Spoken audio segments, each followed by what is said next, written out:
December of 1812, Napoleon Bonaparte traveled westward in a sleigh across the frozen plains of western Russia, contemplating the recent disastrous loss of 500,000 men and 175,000 horses who had fallen over the last 2 months through battle, starvation, and the brutal Russian winter.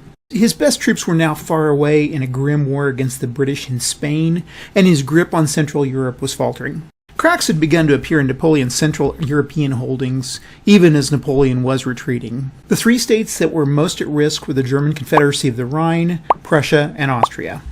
Prussian General Ludwig Yorck, who fought alongside Napoleon during the Russian campaign, secretly met with the Russians to sign a treaty where Prussia would fight alongside them, as well as allies from Sweden, Portugal, and England, against Napoleon and his French troops. Now, this was done without the approval of the Prussian king, Friedrich Wilhelm. However, by the end of February of 1813, he was persuaded by his fellow countrymen to throw off the yoke of French control and ally himself with Russia and its allies, thus forming the Sixth Coalition against Le Petit Caporal.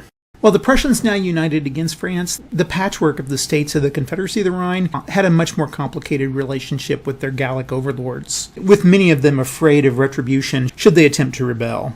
Now, always the self-seeker, Emperor Franz of Austria sat back and waited to see who would come out ahead in the upcoming conflict. Now, once an alliance with Prussia was forged, Russia acted quickly, marching west, sending the French garrisons in Poland fleeing before their army. Columns of Cossack cavalry containing thousands of horsemen were able to isolate French units by cutting lines of supply and communications. By March 4th, the Russians were unopposed when they marched into Berlin. Still, both sides realized that they needed more troops to win any sort of decisive victory in Central Europe. One of France's greatest challenges was finding enough draft and cavalry horses to replace the vast number lost in the Russian campaign. And while Napoleon was able to draw soldiers from the German Confederacy, Italy, and Naples, the quality of these troops was not up to that of the French army of the previous years. The Russians, who had also lost vast number of troops in 1812, exercised caution, as it took so much time to mobilize the troops from the heart of the motherland to the middle of Germany. Now, Prussia had the easiest time obtaining troops, as the fervor of liberating Central Europe from their French adversaries drew thousands of young men to join the army. The first major battle of the war occurred on May 2nd near the town of Lutzen, which was already famous for the previous battle that was fought there nearly 200 years earlier. Near where Gustavus Adolphus himself had fallen, at midday, Prussian forces under General Gebhard Blücher surprised French forces under Marshal Michel Ney. Like the Battle of Gettysburg, both sides quickly grew as the fight turned into a major fray. By mid-afternoon, Napoleon arrived to relieve Ney's faltering troops. Leading from the front lines, the Emperor flanked the Allied forces and forced the Russian general Peter Wittgenstein to order his troops to retreat in good order. Now, while this battle raged, the French troops were also able to take the nearby unprotected city of Leipzig. While the battle was a French victory, Napoleon was unable to pursue the retreating Allied army, who promptly began to change their tactics so that they could fight a defensive war. Now, the Allied armies then fell back to the town of Bautzen, east of Dresden, where they prepared to make a stand. In response, Napoleon split his army, a larger force proceeding to fight the bulk of the Allied army, while Marshal Ney was sent north to try to either wrestle Berlin from Russian forces or support Napoleon's left flank. On May the 20th, Napoleon attacked the Allied forces and drove them from the town of Bautzen. The next day, he prepared to encircle the Allied troops, relying on Marshal Ney to move in from the north. However, Ney misinterpreted Napoleon's orders, and he arrived late for the battle. Now, things were not rosy for the Allies either. The emperors of both Russia and Prussia were on the field, and they issued orders conflicting with their subordinate generals, causing chaos. Eventually, in a repeat of Lutzen, the Allied forces were able to retreat from the battlefield. And again, while theoretically the winner, Napoleon took heavy losses and was again unable to pursue the retreating Allies. The Tsar blamed Wittgenstein for the Allied loss and replaced him with Napoleon's old nemesis, Barclay de Tolly. At this point, the Austrians, who had been watching the sidelines, decided to broker a ceasefire between both sides. And while both sides took a breather, diplomatic shenanigans ensued, and Austria eventually decided to join the Allied cause. On August 10th, the French began moving again, sending an army north to challenge the Allies for control of Berlin. On the 23rd, near the town of Grossburen, the French and Saxon troops battled Swedish adversaries. After a hard-fought battle, the French troops were pushed back, and 3 days later, near the town of Katzbach, both sides fought it out in a torrential rainstorm. Now, while the French forces fought fiercely, they were no match for the Allied cavalry. In their first fight of the war, the Austrians also attacked the French army at Dresden on the 26th of August. Napoleon, who'd arrived on the battlefield, led a counterattack that sent the Austrian units reeling. After this battle, the Allies had learned that they could defeat the French army when Napoleon's marshals were in command, but they would have a much tougher time when the Emperor himself was personally leading the French forces. This was once again proven where the Allied forces beat the French under Dominique Vandamme at Culm on the 29th of August. By mid-September, Napoleon was in a bind.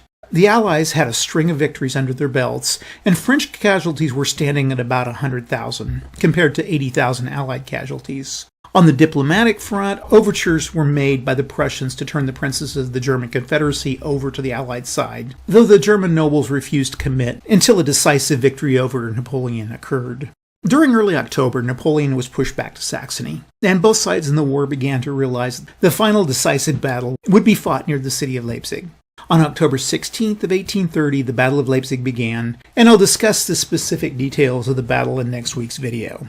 Suffice it to say, Leipzig was the largest battle fought in Europe before the First World War, with 365,000 French troops and 195,000 Allied troops on the field. Of these troops, an estimated 100,000 were either killed or wounded.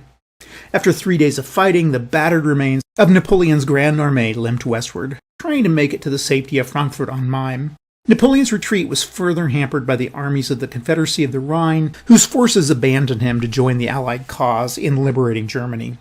At Hanau, Bavarian troops encountered the fleeing French rearguard. However, the French army was able to put up a suitable defense, preserving the remnants of the army and allowing a final push back into France. Now, despite the fierce squabbling amongst the Allied leaders, they pushed on. Napoleon returned to France in November, short 400,000 men, and by early 1814 he was on the defense against Blucher throughout northern France, while Wellington was pushing French forces out of the Iberian Peninsula. By April, the coalition would march on Paris, and Napoleon would be sent packing to Elba. At the cost of nearly 900,000 casualties, the modern German state was born. Alrighty then, this week's game is Leipzig, the Battle of Nations, Napoleon versus Europe. It was published by SPI in 1969, and its designer was Jim Dunnigan. Now, the game map portrays the section of Central Europe where the 1813 campaign took place, and each game turn of Leipzig represents the passage of 1 week. Also, each hexagon on the map sheet represents 15 kilometers, or about 9.4 miles. Playing units in this are pretty basic. There are brown counters, which are Allied units, and those are the Swedes, the Russians, the Prussians, and the Austrians, and the blue counters are French units. Like I say, counters are pretty basic. You'll see that each one has a combat strength and a movement allowance, and it uses NATO symbols for infantry and cavalry. Also, supply and depot units have an S or D on them respectively.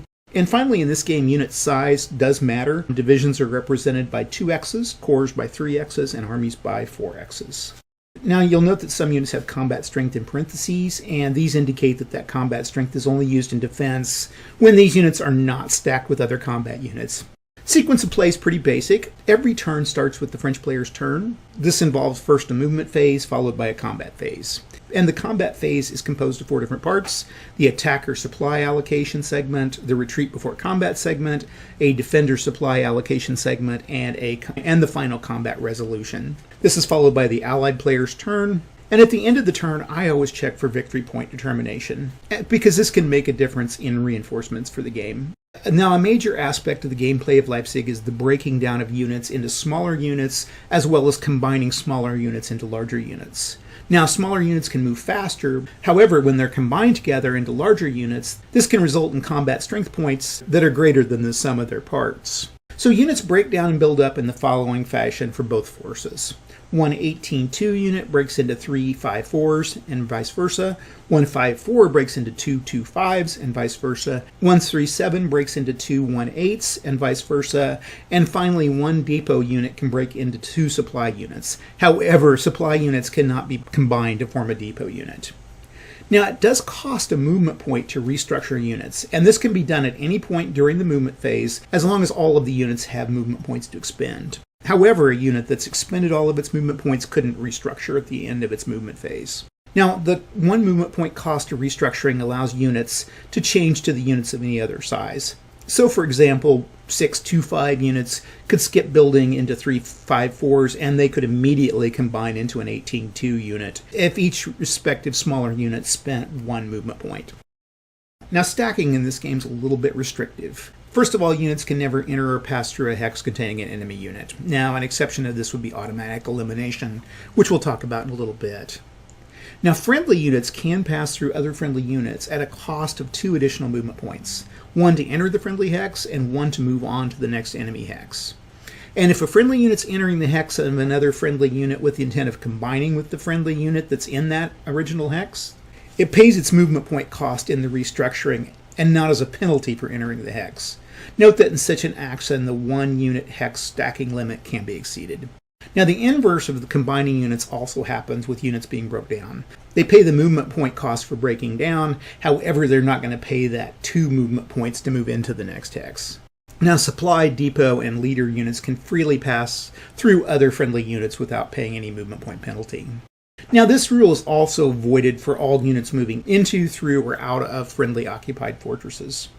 Now, the stacking limit can also be exceeded if the stack is supported by a supply unit. Thus, any number of friendly units could potentially stack together in the same hex. However, the supply unit that supported these large stacks would be removed at the end of the combat phase. Now, this is most commonly done before attacking an enemy. So a large number of friendly units will converge on a hex, and if they're supported by a supply unit, the player can successfully stack them and make the attack at full strength, and thus use the supply unit for 2 purposes, stacking and attacking. The supply unit would then be removed at the end of combat. Now, note that in the next turn, if a player doesn't have another supply unit supporting these large stacks of units, then the player will be forced to correct the overstacking and move the units out of the hex. And remember that 1 movement point penalty to leave that hex. Now, all units stacked together have to defend together, and all may attack out, although they can attack different enemy units from the same hex. Also in this game, attacks are optional. Now, units can make greater movement through forced marches. They can use a forced march to double or even triple their movement. Now, to attempt a forced march, a unit or a stack of units must begin their movement phase in or next to a hex containing a supply unit. The player then announces that they will attempt a forced march, as well as whether they want that forced march to be double, which any unit can do, or triple, which only infantry units can do. Now, a supply unit that's stacked with that unit or adjacent is then removed. The player then moves the stack of units their normal movement allowance for a double forced march, and twice their movement allowance for a triple forced march. Then a die roll is made on the appropriate table for each unit in the stack to see if they're successful at marching any further. If the roll is a dot, the forced march is successful and the unit can move an additional full movement allowance. If the result is a D, a dispersed marker is placed on the unit and it can't move the additional movement, and it further cannot move or restructure during the next phases of combat and movement. Note that these units can still defend normally, and unlike combat dispersed units, they can attack adjacent hexes. Now, and if the result on the forced march table is an X, the unit's simply eliminated. Now, note that in some cases it requires 2 rolls on the forced march table to determine the result of a forced march. Now, only combat units have zones of control. Cavalry units exert a total zone of control, while infantry units exert a partial zone of control. Now, infantry and non-combat units have to halt movement when they enter an enemy zone of control. Cavalry units can then move through partial zones of control normally, however they pay 2 movement points when they leave this zone of control. And cavalry units have to stop if they enter a total zone of control. Now, zones of control don't extend across river hex sides, nor do they extend into or out of fortresses. They do extend across bridge river hex sides, however. Now, for purposes of retreat before combat, they don't extend into enemy-occupied hexes. Now, infantry units can leave an enemy zone of control when they start their movement, but they can't enter an enemy zone of control in the same turn until they've moved through at least 1 neutral hex. Cavalry, however, can move from enemy zone of control to other enemy zones of control, but they do always pay that extra 2 movement points to do so. Supply management is crucial in this game, and for a unit to be in supply, it must be in the same hex or adjacent to a supply or depot unit. Now, supply can be used for 3 things. It can support stacks of units, it can supply forced marches, and it can support combat. And we've already talked about how to use supply in the first 2 instances. Now let's turn to how supply supports combat. For a supply unit to support combat, it must be in the same hex as the attacking unit or in an adjacent hex. And if the units engaging in combat don't have a supply unit supporting them, either none is available or the player chooses not to utilize the supply unit, then the unit attacks or defends at half strength. Now note that in this game, halving is a little different. Instead of having a stack of units, each unit is individually halved. Thus, 2 5-4 stacked together would have a combined strength of 4. 2 plus 2 rather than 5, 1/2 of 10. And no individual unit can have its combat strength reduced below 1 strength point. Therefore, a 1/8 unit would always have a combat strength of 1. Now, if a supply unit is used in combat, it is removed. Before removal, this single supply unit could support as many hexes in combat as it's adjacent to. So theoretically, a supply unit could supply 6 combats in a turn. Now, as noted above, a single supply unit can support both stacking and combat in the same turn. Making it tough for both players is the fact that there's a finite number of supply units, 10, for each player in the game. Now, an important point to make is that supply units eliminated in combat, rather than in supplying stacking or forced marches, are not permitted to reappear in the game. So use your supply units wisely. A depot unit is the equivalent to 2 supply units, and it can be broken down as such. Now, if it's used for any of the above purposes, it's simply replaced by a single supply unit. Also, players can't break down depot units into supply units unless there are enough reserve supply units available. Also, up to 6 corps, or 2 divisions, or 1 army are automatically in supply if they're in a fortress. Now, combat's pretty standard, but there are a few things worth mentioning. And now, as I pointed out before, combat against units in adjacent hexes is always optional. Using supply to support an attack or defense is also always optional. And combat always has to be from one hex group to another hex group. Thus, if units from 2 hexes are attacking units in a single hex, they can do so in 2 different attacks. And each result is applied before proceeding to the next attack. Now, all units in a stack containing an attacking unit need not attack the same enemy-held hex. However, each separate attack against enemy hex groups is resolved separately. Also, combat in this game is determined by percentages instead of the odds ratios, and these combat percentages are rounded off in favor of the defender. For example, an attack of 26 attack points against 10 defense points, i.e. 260%, would round off to a 200% combat situation. Now, when determining the effective combat strength of a stack of units in a battle, you first add together the combat strength of each participating unit, and then you determine and factor in the terrain and supply factors involved. Thus, say a unit was defending from an attack across a river, a defense would be doubled. Now, if it was also supplied, it would defend at this doubled strength. Now, if the unit remained unsupplied, however, this doubled strength would be halved again, and they would go back to its normal strength. After determining the effective combat strength, you add the leadership bonus of the single leader that has the highest leadership. Now, this bonus can only equal but never exceed the effective combat strength of the fighting units.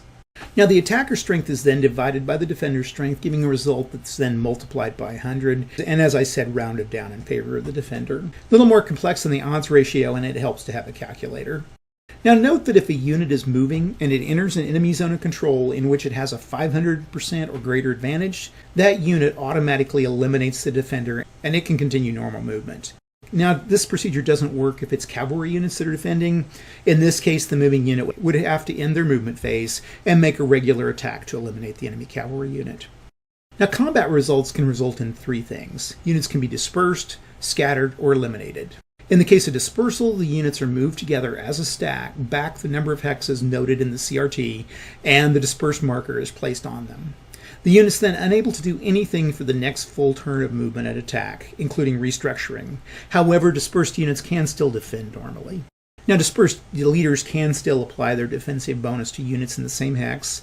However, dispersed supply units can't support units for any sort of supply function while they're dispersed.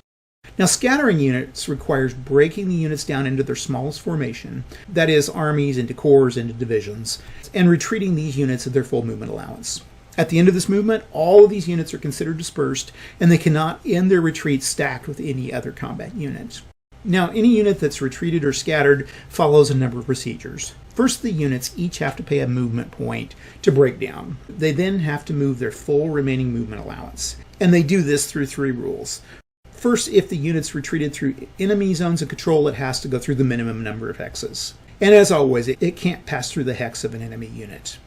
Also, allied units have to generally be retreated towards the north, south, or east edge of the map sheet, when an open route of retreat is available, and French units have to be retreated towards the western edge. Now, units can never retreat into or through the same hex twice in the course of a given retreat, and if no other route is available, then that unit is eliminated instead.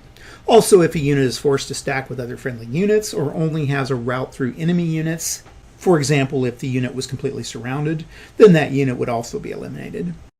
Now, in this game, attackers can only advance after combat if the retreating unit was attacked across a river or in a fortress. Now, before an attack, the defender does have an option to retreat before combat.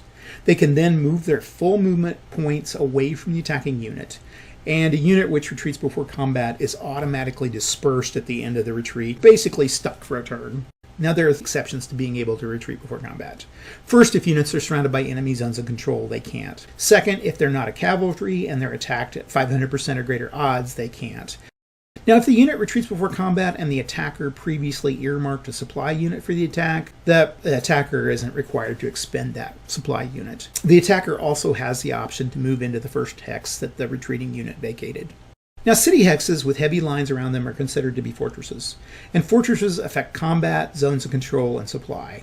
As I said before, friendly units can pass through other friendly units in a fortress without incurring the usual movement penalties. Also, up to 3 corps, 6 divisions, or 1 army can be stacked in a fortress in supply without requiring a supply unit. If any greater number of units are in the fortress, 1 supply unit each game turn has to be expended as dictated by stacking and supply rules. Zones of control don't extend to fortress hexes, nor do units in a fortress exercise any zone of control outside the fort. Most importantly, units in fortresses have their combat strength tripled on the defense, and only a DX result has any effect upon them. Now, effects upon attacking units remains normal. Now, units in fortresses can attack from the fortress. However, they must attack all units adjacent to the fortress in one combined attack. Now, note, units in fortresses need not attack units adjacent to the fortress where the river line coincides with the hex side of the fortress. Now, leaders in the game have 2 bonus strengths. The first is for offense, and the second is for defense.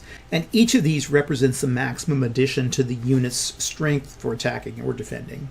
In other words, leaders add their combat strength bonus to units they're stacked with. However, this addition cannot exceed the actual combat strength, as modified by supply and terrain, of the units they're stacked with.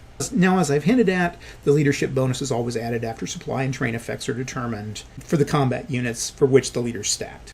Despite all these points that they can add, leaders can never attack without combat units with them, and they defend at a strength of 1 when they're left alone. Now, Dunnigan never wrote a rule specific to this, but I say if all of the units that a leader is stacked with are attacked and eliminated, then that leader is killed, captured, demoted, and is simply removed from play. Now, if units that a leader is stacked with are dispersed, then I also consider that leader dispersed. And if the units are scattered, the leader has to stay with one of their scattered units.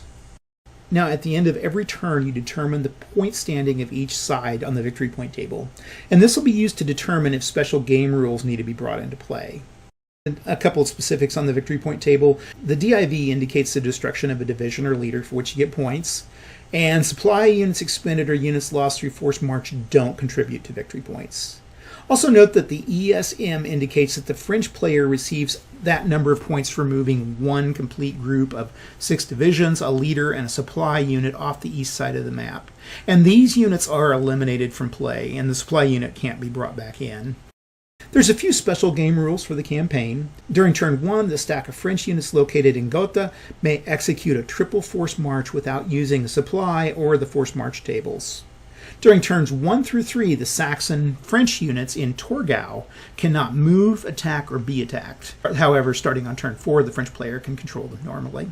Now, after game turn 3, the French may call a one-time per game armistice. And in the armistice, all Allied and French units are moved to their side of the border.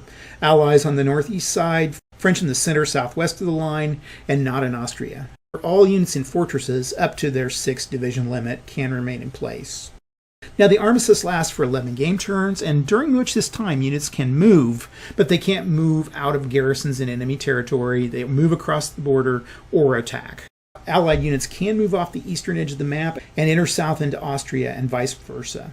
And on the 12th turn of the armistice, play resumes. Now, on game turn 15, or the first active game turn if an armistice has been declared, the German Confederation rebels against Napoleon.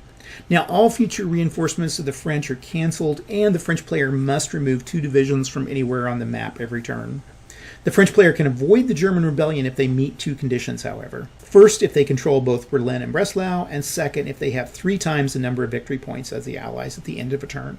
Now, on game turn 26, if French victory points are below Allied victory points, the Allies receive 2 infantry divisions, 1 supply unit, and 1 cavalry division. This represents a Bavarian defection to the Allies. And up until game turn 6, no units can enter Austria until the Austrian intervention is triggered.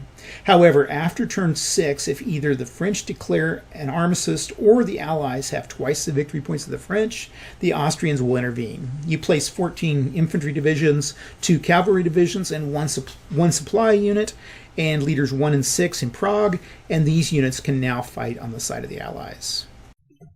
Okay, this is Leipzig.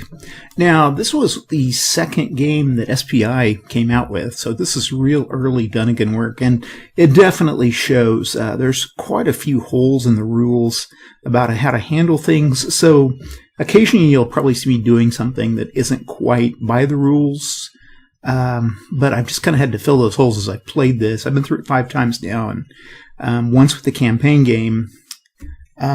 And so the rules don't address some situations, so we'll just kind of have to play it by ear like you do with war games like from this time period. Okay, map is basically of Central Europe here. We've got Prussia up here to the north, and the German states up here to the northwest. Saxony runs through the center of the map, and Bavaria is down here, and then Austria, which can't be entered, is here. I'm going to go ahead and plop in just a little bit here so you can see better. The Napoleon and his troops will start down here in Goethe, and they are going to have a triple movement, triple forced march. First turn, don't need to use any supply, don't need to check, they just move.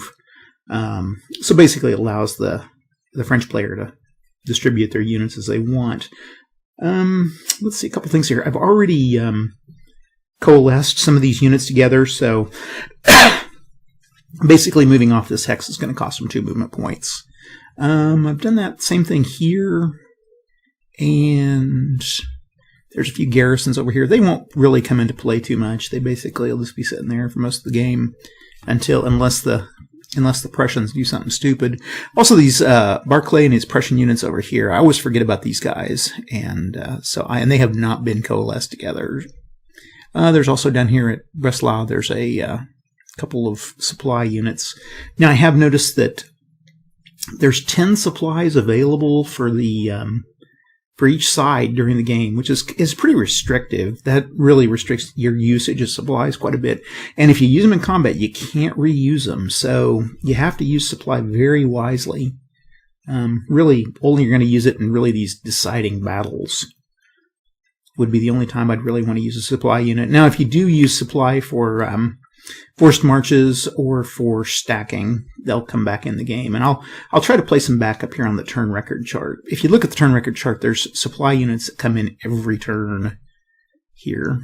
You can see this has 1 supply, but I guess with the supply the way it is, you really can't bring a lot back in. So it'll make more sense maybe when I talk about it. Anyway, let's get started. The French go first, and I am going to try to take out these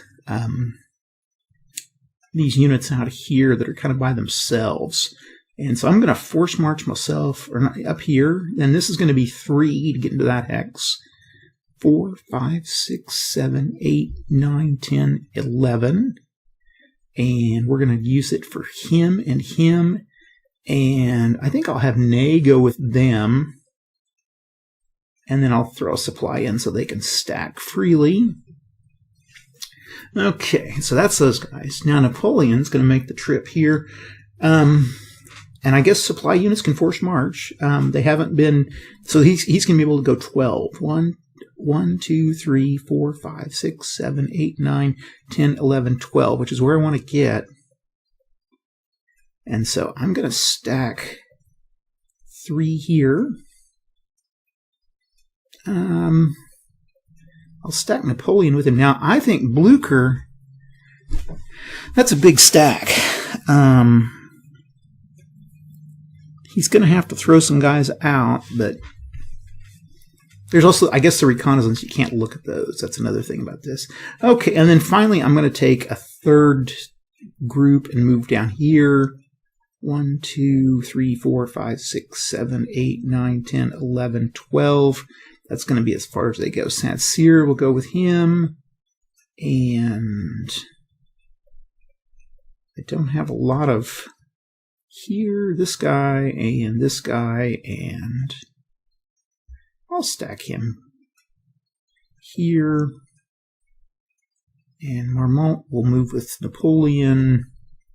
Okay.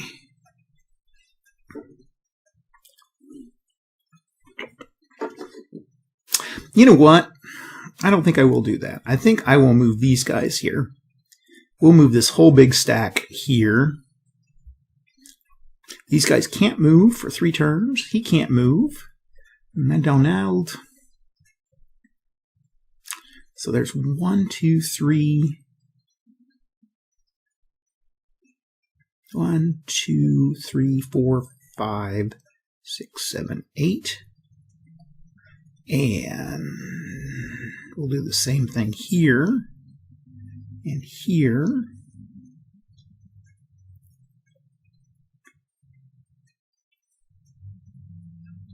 Let's go 1, 2, 3, 4, 5. Okay.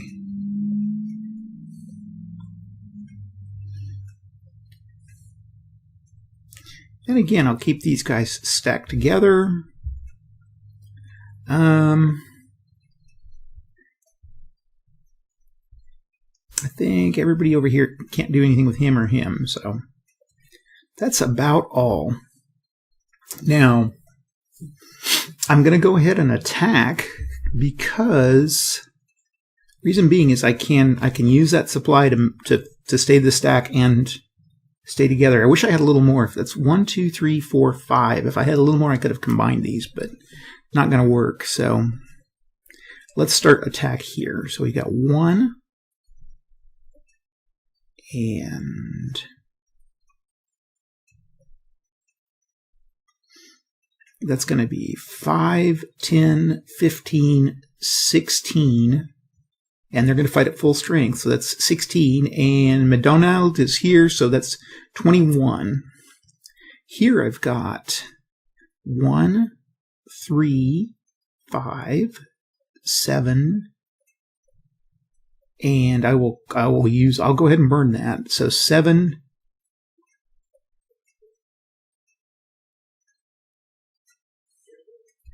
Let's see that again. Oh, come on. 2, 4, 6, 7, and then we'll add York here to 4, so that's 11. So 21 to 11. They're going to burn a supply. And these guys will burn a supply. So I think the goal is to try to hit Berlin as fast as I can. So. Now, you do need a calculator in this game. So 21 to 7, at least I do, because I'm not that good at math in my head. 21 divided by 7 equals... Well, yeah, that was pretty obvious. 300. Wait, no, 21 divided by 11, excuse me. 21 divided by 11 equals, it's going to be 190%. Okay. Let's check our CRT. And we've got 80%. So we roll and get a 6 at 180 is a DX. So that basically eliminates all of these guys. Now, you can't capture supply. It would have been cool if you could have captured supply in this game, but... So, I'm just going to move these guys up here. And we'll move a supply here. Actually, I'm going to move units. And we'll move a supply over here. And basically, these guys are going to move into Rosslau. And I won't have to worry about the stacking until the next turn. Okay. Down here, I'm not going to burn the supply. So these guys are going to be at half strength. So it's going to be 5. Now, Ney adds another 5 to it. So that's 10 to 2. So that's the 5 to 1 odds still. So that's an automatic elimination in battle. You'll see 500 is auto. So move here. I can't move into that. I'm going to move that over here.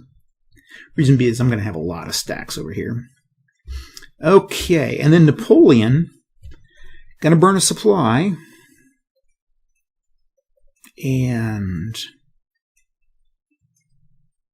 Napoleon has 5, 10, 15, 20, 23, 24. And I'm going to write this down here. So that's going to be 24. Plus Napoleon's going to add 24. He could give 25. I had one more, but I don't. So that's going to be 48. Blucher, on the other hand, has 2, 4, 6. Now, anything above that 6 is going to require a supply. So we're going to use it, I guess. I don't think I will. I don't think I will use the supply. I think I'll go ahead and keep them unsupplied and go at half strength. And so I'm going to go 2. See, this is where it gets weird. Does that mean they're tripled if they're unsupplied? Or I guess what I could do is have it and then triple that half. I think that's about the closest way I'm going to figure out how to do that. So we're going to go do that. The rules aren't real specific. So I'm going to go 2, 4, 6, 7, 8, 9, 10. So 10 divided by 2 is 5. Times 3 is 15. And then Blucher adds 10. So that's going to be 25. So odds are 48 to 25. 48 divided by 25 equals 180% again. So, and we roll a 5. Okay, so 185 is at DX. Oh my gosh, this may be a really short game, which is okay because this game can go long, like 4 or 5 hours. But I guess DX means these guys are all gone. That hurts the Allies bad. They lost, and losing Blucher. I mean, he's one of their best generals. So. Okay, come on up here.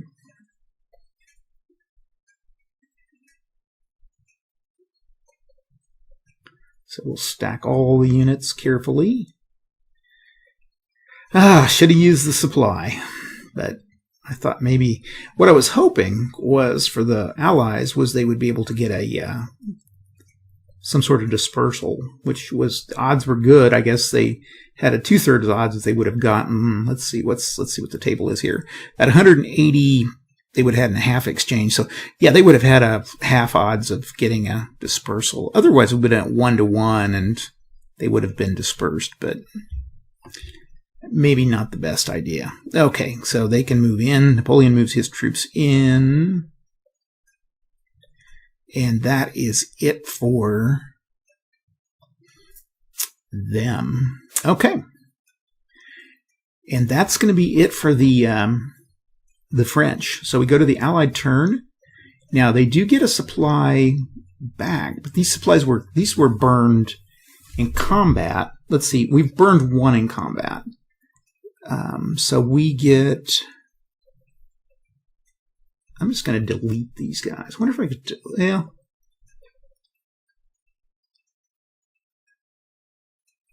Let's see. So 1 comes back. Yeah, come on. My stack's too big. Okay, so we got 3 supplies here that we can use. Let me move. Let's just move some of these out.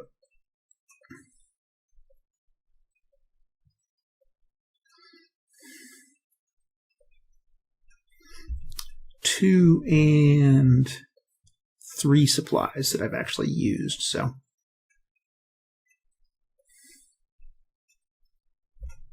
okay, we'll keep this supply up here indicating that it's been burned in combat. Oh, and this guy's he just kind of wandered around. Okay, bad for the alliance. Okay, so I've got 3 supplies that I can actually use. And I think what I'm going to do is I get a supply. Oh, that was that one guy. That's who I was. I'm getting him. Okay. And a supply. So those go on, those show up in Berlin, I think. Let's check. Yeah, Berlin. Okay. Okay. What I want to do is leave. At this point, I think it's going to be just trying to keep Berlin together. So 1, 2, 3, 4, 5. 1, 3, 4, 5.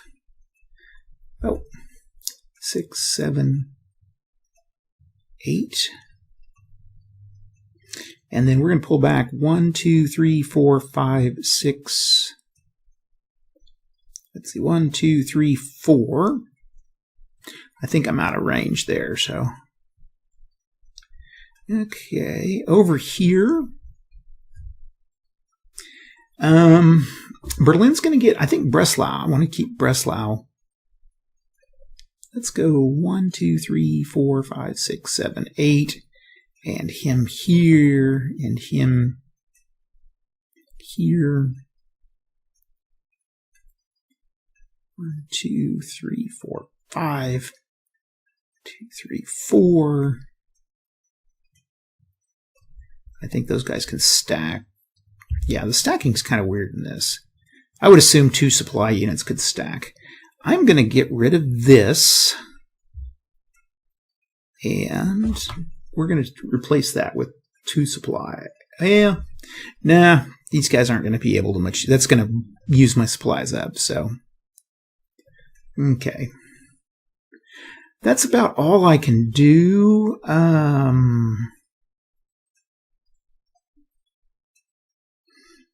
1, 2, 3, 4, 5. No, wait, we want this guy to go 1, 2, 3, 4, 5, Frankfurt. And pretty much it. Okay. And that's going to be the end of turn. So let's see. I can get rid of this. This was a reminder to that the French could move. I've put little reminders for turns down here, so hopefully I'll remember those. I think like turn 3 is when those guys can move out of Torgau, and this is, I think, when the first time that the French can call an armistice, which they're probably not going to need in this game because I think they're going to walk all over the Prussians and Russians. Okay, go to turn 2. At this point, on the east side of the map, these guys come in. Probably want to come in here so I can, again, try to make the rush to Berlin. And I think in rushing to Berlin, I think the thing to do is to get there and surround it. And once I can pretty much choke off the reinforcements in Berlin. That's one rule I've made up again, is that if you surround the place with zones of control, then that city's not going to be able to get reinforcements, which seems completely fair. Okay, French are going to start. Again, I'm going to slog across here to try to take this, and we're going to go 1, 2, 3, 4, 5.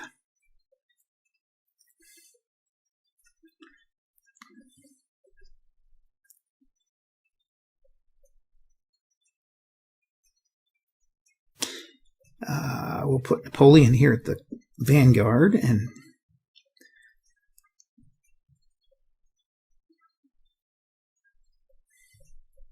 I'll put this guy just to defend.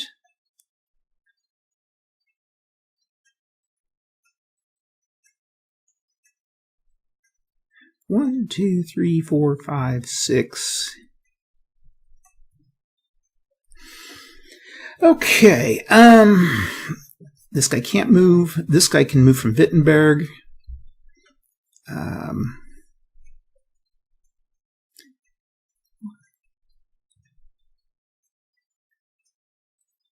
Oh, I don't have a supply. That's okay. 1, 2, 3, 4, 5.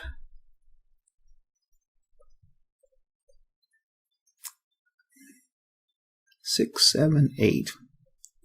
Okay, and these guys obviously can't stack, so we'll just move them here. McDonald, and we'll put Lauriston up there, Victor there. Going to move these guys up to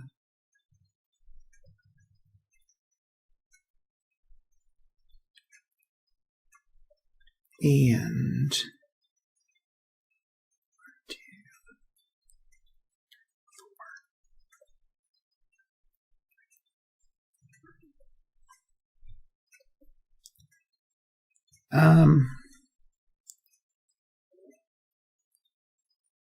hold on a second. 1, 2, 4. I'm going to go with this guy. I'm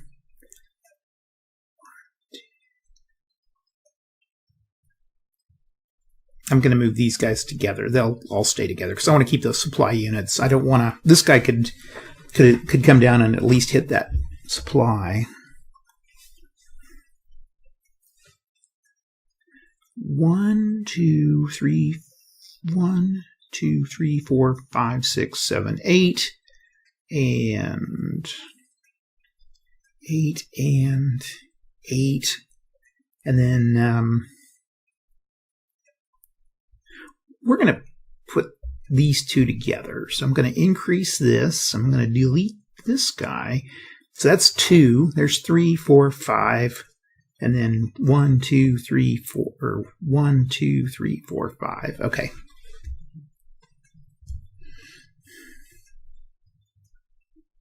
Yeah, that stacking is this again. The stacking rules got better as time went on. I think this was kind of an experiment with stacking, and it doesn't work very well, but that's okay.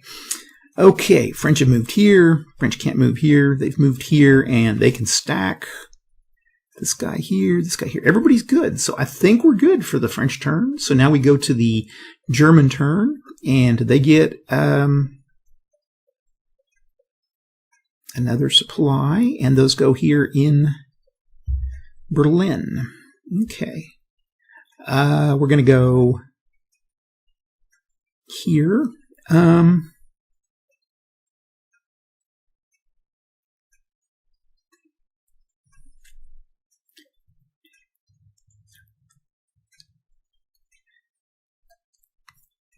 Hopefully try, if I can get through here without getting destroyed, I can kind of try to keep get on the east side and keep Berlin open. Okay, in Berlin, now I've moved those two, but I'm going to, these two here they're going to spend their turn coalescing, and we will delete this guy. So he's here now, and these guys will move in here. 1, 2, 3. And then 4, 5. We'll increase him and delete him. Okay. Not much I can do there. 5.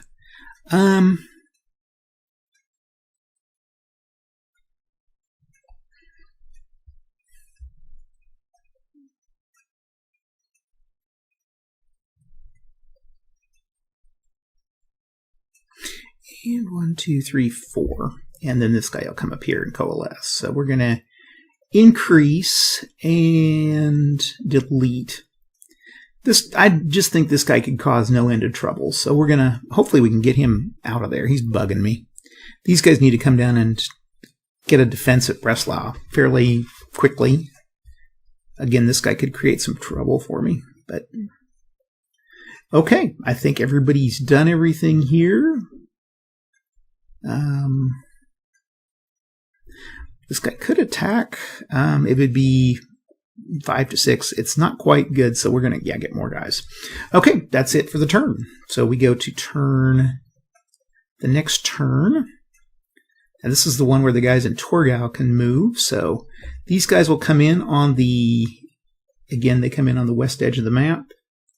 Again, I'm coming in on Berlin as quickly as possible. If I had supplies, I could force march, but I don't. So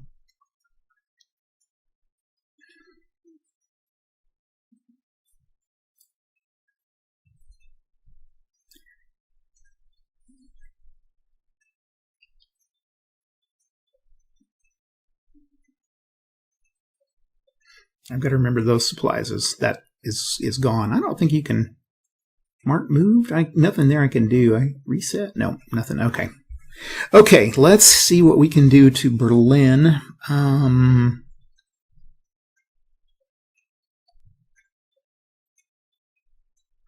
can go 5.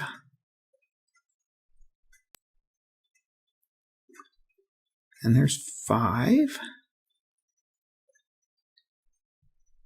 5.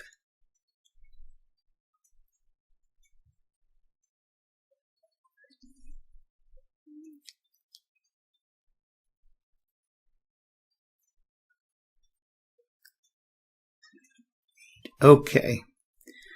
So we still have an open path, but not much longer. Okay, these guys could go 8. 1, 2, 3, 4, 5, 6, 7, 8. 1, 2, 3, 4, 5, 6, 7, 8.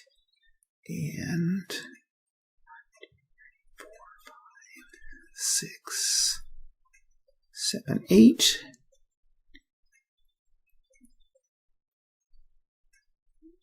And 1, 2, 3, 4, 5. And we'll increase him. We'll delete this guy. 1, 2, 3. 1, 2, 3, 4, 5. Okay. Down here. 1, 2, 3, 4 is all I can go. And then these guys can finally move. 1, 2, 3, 4, 5. And I'll just... Okay, now Napoleon. Moving in on... it's what's down here? Dresden. Yeah, I didn't expect Leipzig to fall that quickly. So, 1, 2, 3, 4. We'll go 1, 2, 3, 4, 5.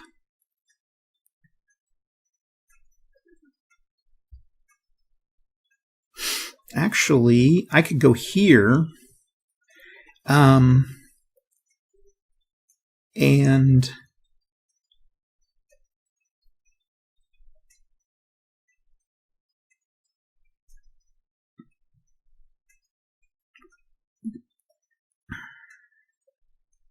actually go here, and then these guys can just come piling in.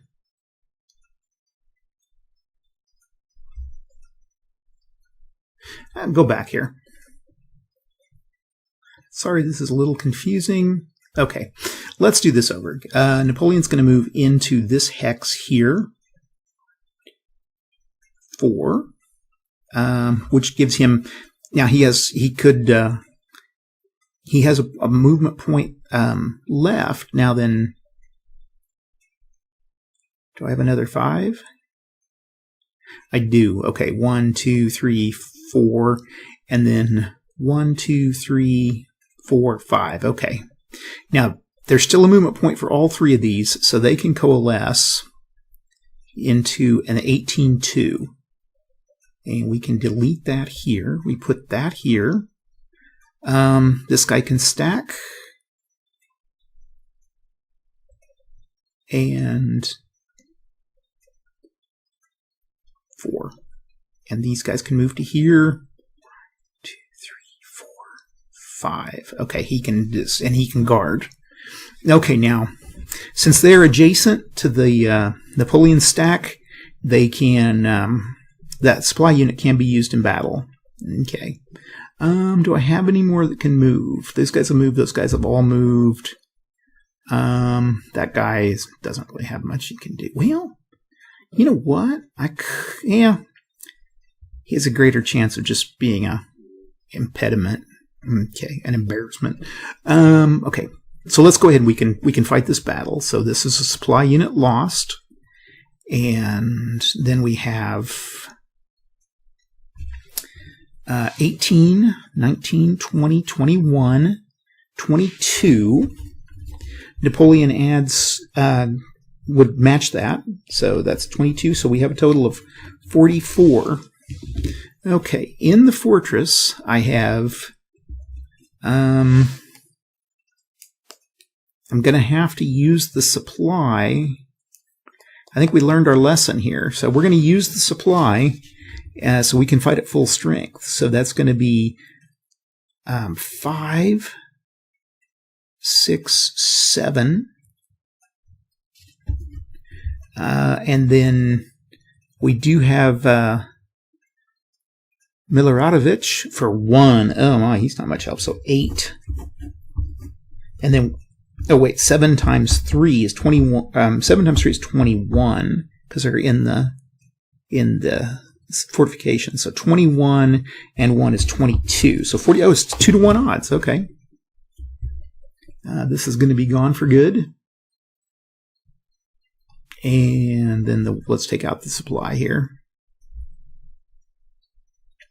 Okay.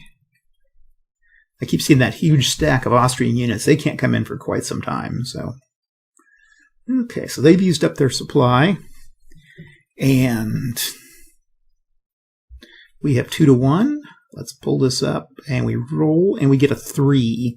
So 200 with a 3 is a Defender X. Okay. So unfortunately, these guys are all gone. Now, that supply wasn't used in the defense. The second supply wasn't. So I'm going to say they can have it again. I don't think a rule necessarily accounts for that. And Napoleon moves into Dresden. Okay. And I think I will say that if Napoleon can take Breslau and Berlin, I think I'll call the game. I think at that point he would have had enough victory conditions to go because the French aren't. I mean, the Austrians are never. The Austrians are never going to be able to come back in at that point. So we'll call that game. Again, if you're disappointed that you don't get the 4 hours of this, honestly, guys, this is not that good of a game. So, okay. That's it for turn, or for at least for the French. Okay. The Allies will get 2 units there, and at this point, what I can do is I'm going to increase. Whoops.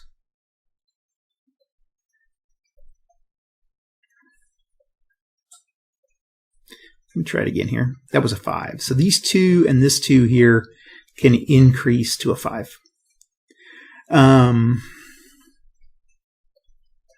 I've really got to push these guys out of here as quickly as I can. So I'm going to burn a supply, and we're going to fight those guys. Okay, 1, 2, 3, 4.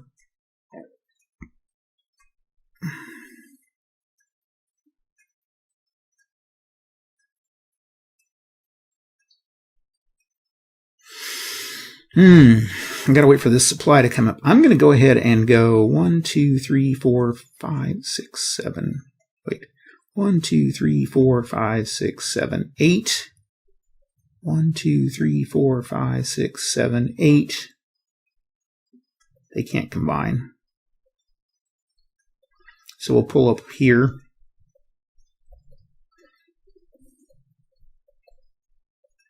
Actually, I can pull up here. I just have to. I can't stack those guys. God, I hate these stacker. Okay. 6,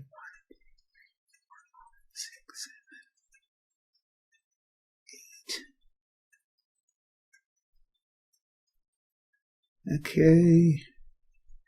And then down here.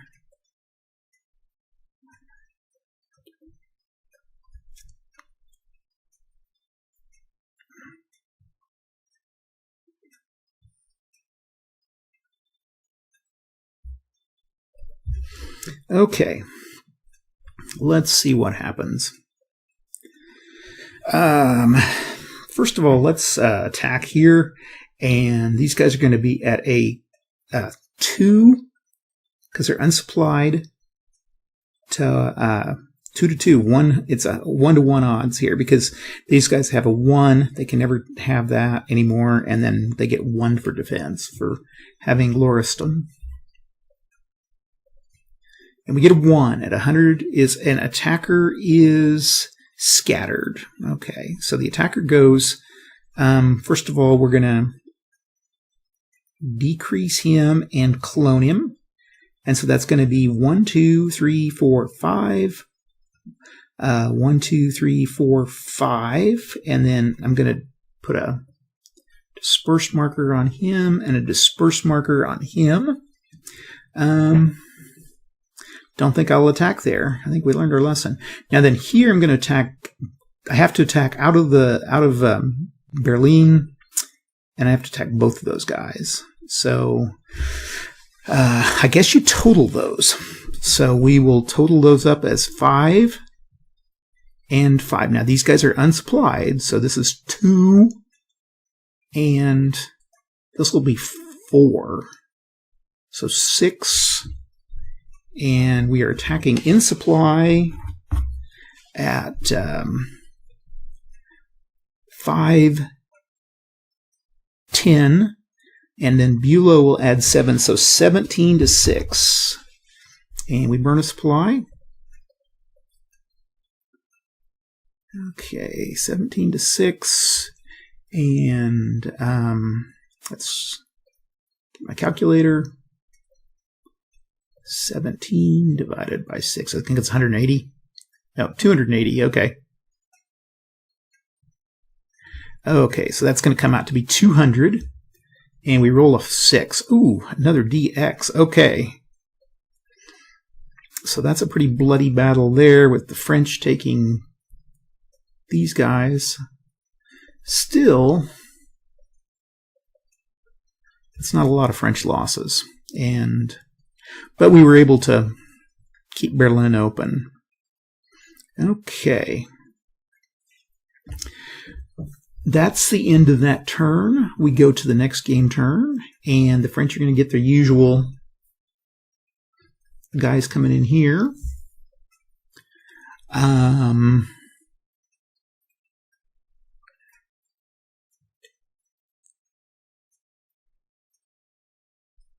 Let's go 1, 2, 3, 4, 5, 6, 7.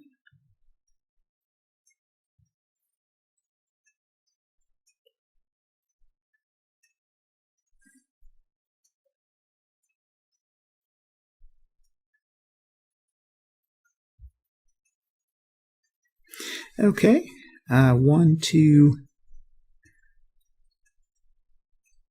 1. Oh, I can move into this. I can combine these two. Heck, yeah, okay. That will go 1. Whoops, delete this guy. So there's 2, 3, 4, 5, 6, 7. No, wait, 2, 3, 4, 5, 6, 7. Then we've got... I'm going to make a forced march. So I'm going to use a supply.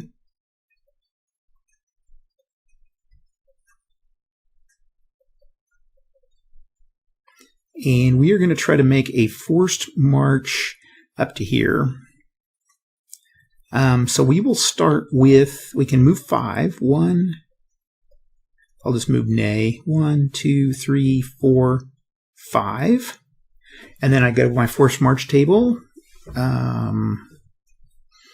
And we were going to do a double forced march. So I roll for the first one. I get a 2, so he makes it. I roll a 2, so the second guy makes it. And then I roll a 6. So I lose a supply, which I needed. Okay. So now they can go ahead and move 5 more. 2, 3.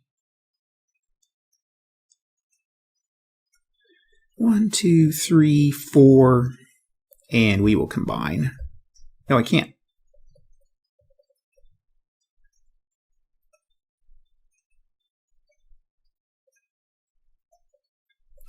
Okay. They can't combine. Now, coming in from the south. 6, 7, 8. Okay. Now, at this point, I think this guy would.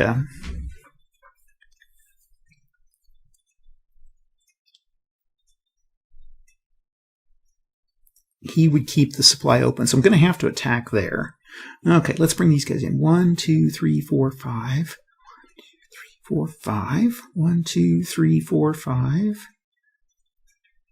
Hopefully this isn't too boring for you guys. I know these are not. I've had a lot of people say, these are really boring, but I'm trying to set these up to be more of a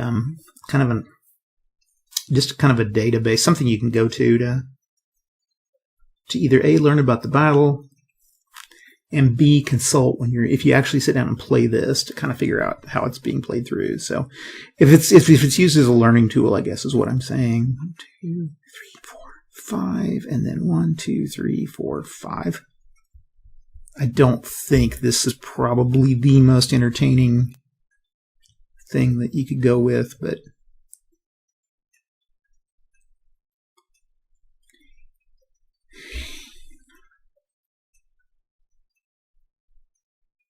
oh, wow. Okay. We will go decrease, clone, and clone. So it's going to go 1, 2, 3, 4, 5. 5. And we'll put Sincere here, Marmont there. I'll put Napoleon out there. 1, 2, 3, 4, 5. Okay.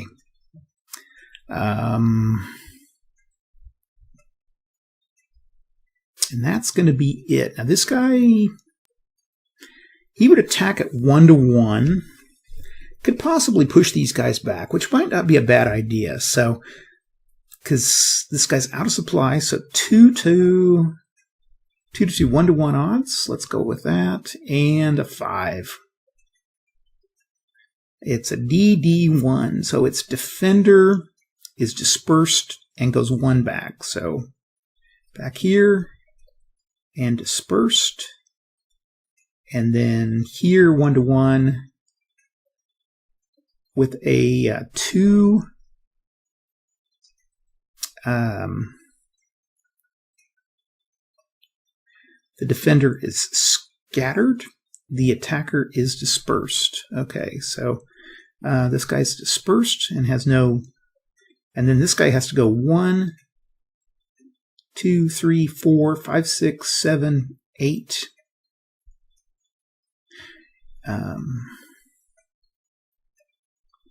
Now the rules are a little unclear if these guys are eliminated if they can't be dispersed any further, are they eliminated or not? It wasn't real clear. I'm going to be kind and just say that these guys are not eliminated. So if they're at their lowest scattered point, I'd say they just keep pushing them back. But no zone of control here, so I still think we have a viable zone of control or viable supply route. Let's see here. Wait a second. No, we do not. Well, yeah, we do, because this guy has no zone of control, so you go here, here, and there. Yeah, to the east edge of the map. So, okay. That's it for the French turn. Now we go to the...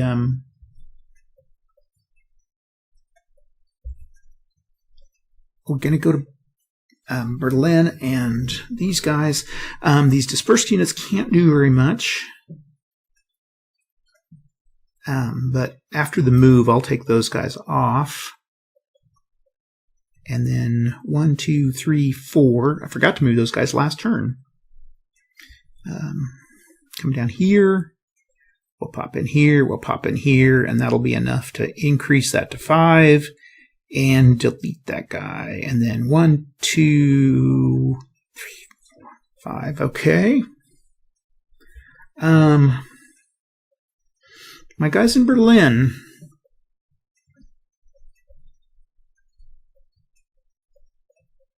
Nope.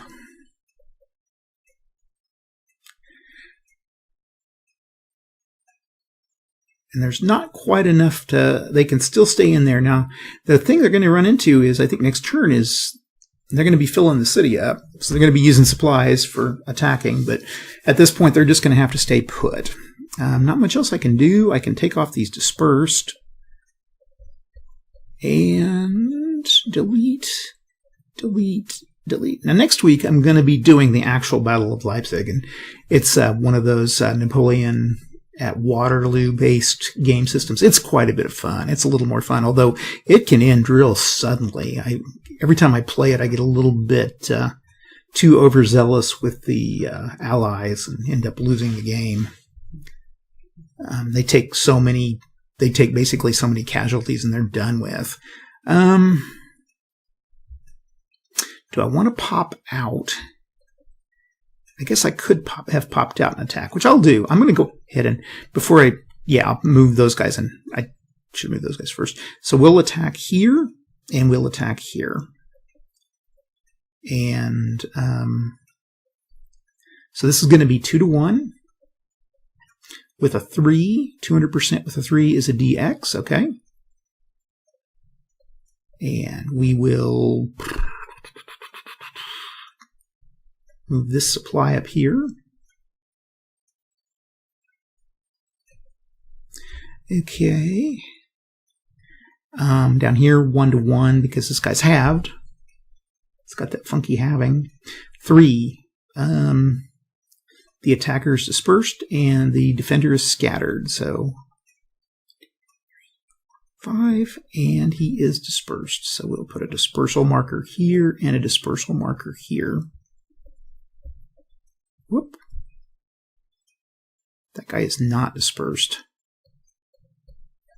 Okay. Yeah, again, this kind of has an odd Vassal module too. So, okay, there's everybody done. Now I think I can go to my next turn, and the French move in.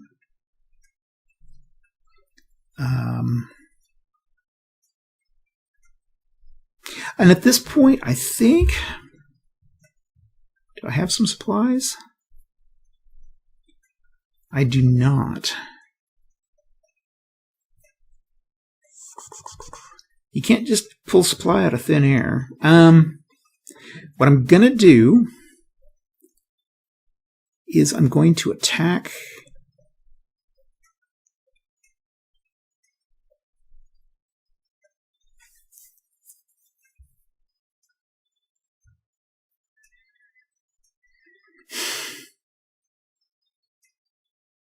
let's see, go 1, 2, 3, 4, 5. He can't do anything there.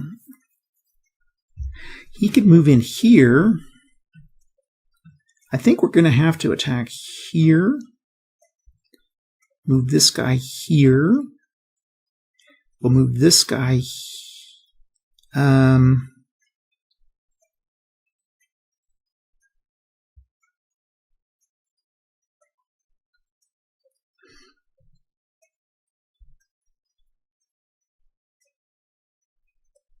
Actually, we'll move in with Nay here. Whoops. Now, again, I don't know. You can't really move in. You have to move all these guys together. I don't understand why these two couldn't build together, but that doesn't quite make sense.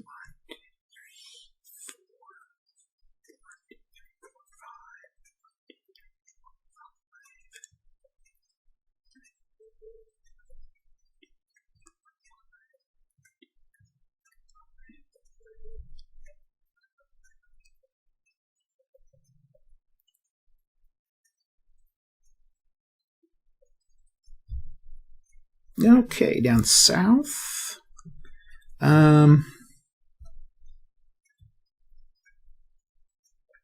1, 2, 3, 4, 5, 6, 7, 8. 1, 2, 3, 4, 5, 6, 7. 2, 3, 4, 5. 1, 2, 3, 4, 5. 5. 1, 2, 3, 4, 5. Okay. This guy's going to go 1, 2, 3, 4, 5. And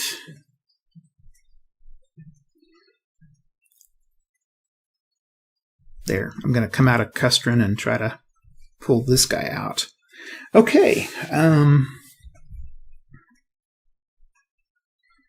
We'll start here, and I think this is going to be at 5 divided by 2 is going to be 2. You round down, so that's 2, and then Victor has 2, so 4, 2, 1 odds, 400%. 1, so it's a DX, okay.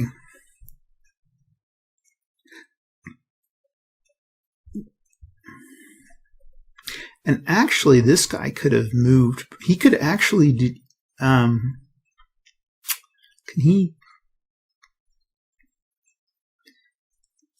Could he retreat from combat beforehand? I think. No, you can't if you're down at your lowest point, so you can't retreat. So if he was like a 5, he could have, but he can't retreat at a 2, if I remember right. So okay, that's it. Made a mistake here. I forgot to cap this little spot right here. So that means the Berlin is still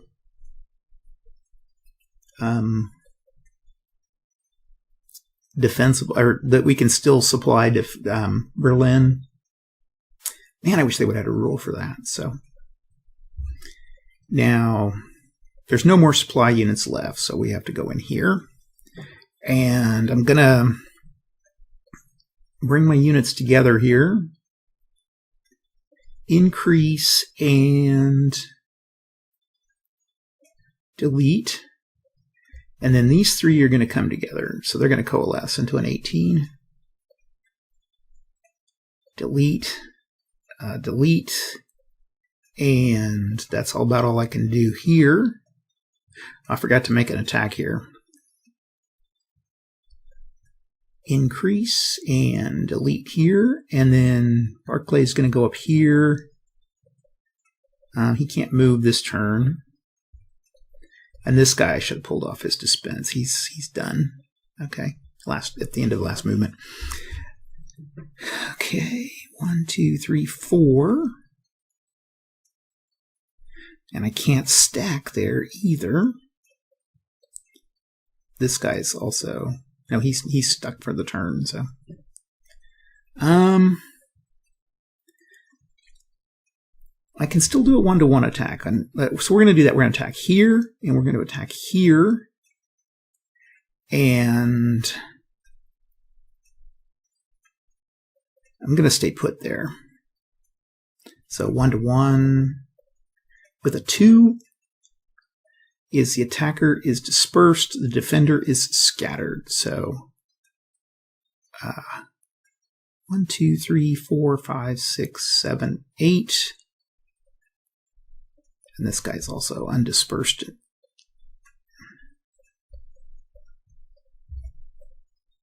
And this guy is dispersed. Okay, here we've got a 5 divided by 2 is a 2, and 2 is a 4. And then this is a 1, so 400%. With a 3 is a DX, so this guy's eliminated. Okay. And anything else? Nope, that's it. Okay, we'll go to the next turn.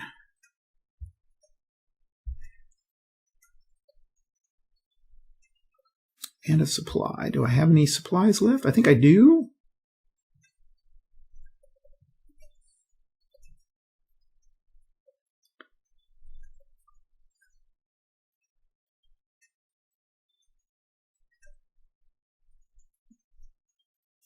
Okay, I think that guy, oh yeah, he was dispersed last turn. Okay, So first thing I want to do is keep these guys. Actually, I want to go here and then increase here. Oops. Oops. Increase. Ah, what a mess. Okay.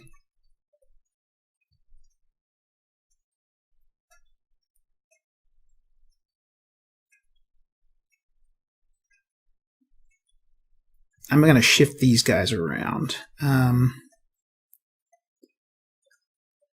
to move him off here, and we'll move Nay here, and then basically these guys are going to shift. He's going to go 1, 2, 3, 4, and he's going to come over here, and then this guy's going to go here, and then here.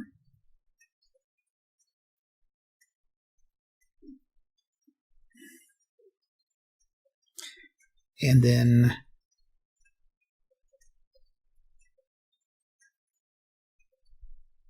increase, delete, delete. Okay. I can take this dispersal off. He can't move yet, but 1, 2, 3, 4, 5. 1, 2, 3, 4, 5. 1, 2, 3, 4, 5.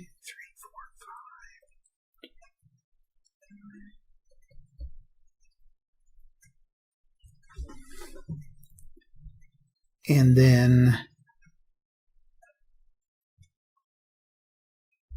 move him here.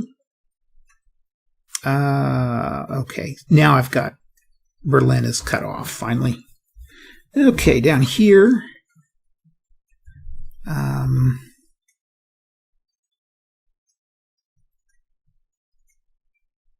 1, 2, 3, 4, 5.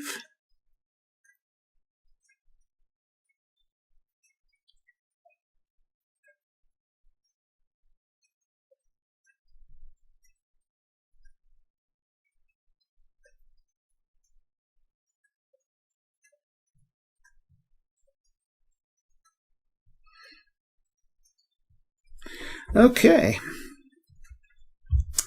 that is it. Oops.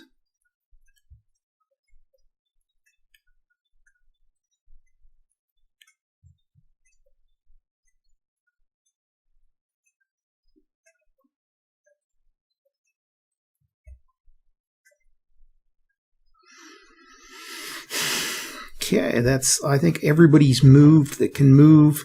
This way, I'm going to go ahead and attack here at 3 to 1 odds, 300% with a 2. That's a DX, so yeah, we'll just get rid of him.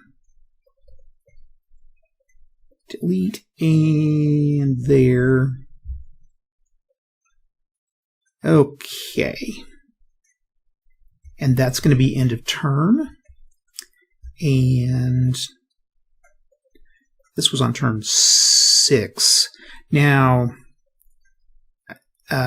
because they're cut off now, Berlin is now cut off, that guy gets deleted. But Breslau gets a guy.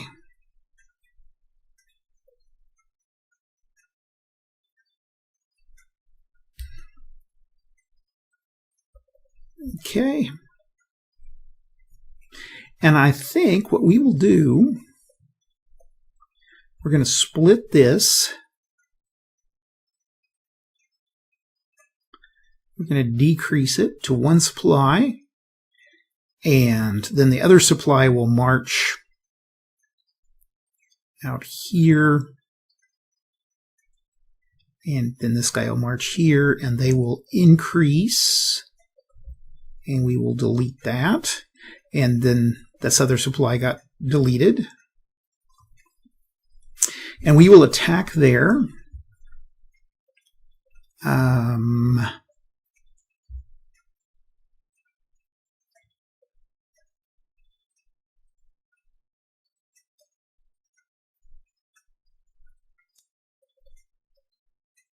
going to attack. I'm going to attack down here. Let's see. We're going to use a supply, and Bulow is going to be the commander.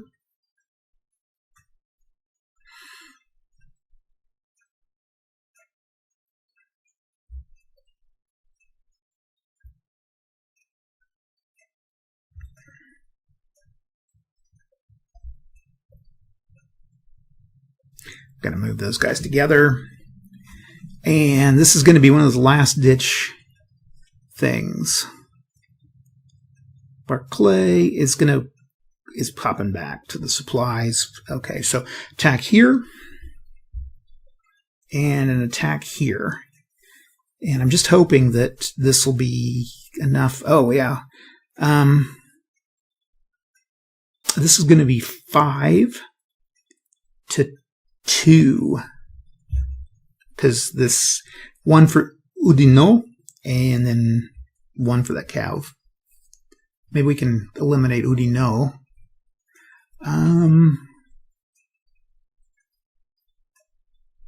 Let's see. Oudinot. Let's see. Where's my CRT? We roll a 2. And what was that?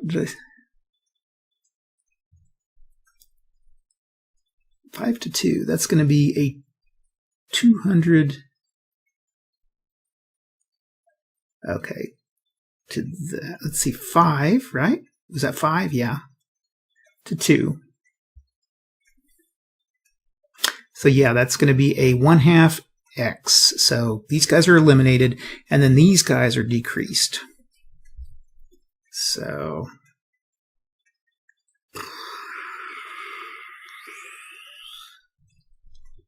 okay, and then the big battle here.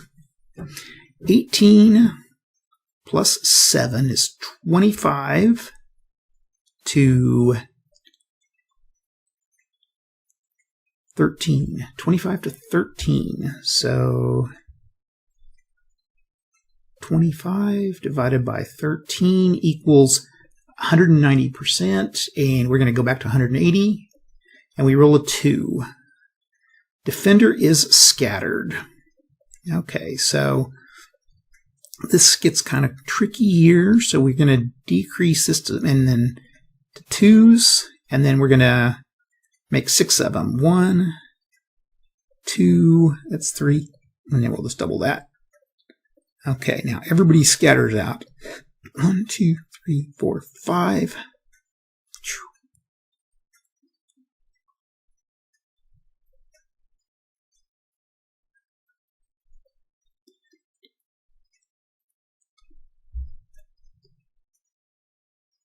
Actually, it'd be this row here. We'll just make a fan of them. 1, 2, 3, 4, 5. Yeah. Okay. Unfortunately, we lost this supply. And that ends the turn. Okay, on to turn number 7 here. We can get rid of that. I think this was the beginning of the, if I remember right, it was the beginning of the armistice. Okay, the usual come in here, and got 2 things I want to do. First of all, I want to take out Berlin. Second thing I think I want to do is surround these guys. So what I can do is I can move these 2 together. 1, 2, 3, 4, 5. And then we'll move into here. And we will increase this. Whoops. Delete that. This guy, and then this guy can move in here.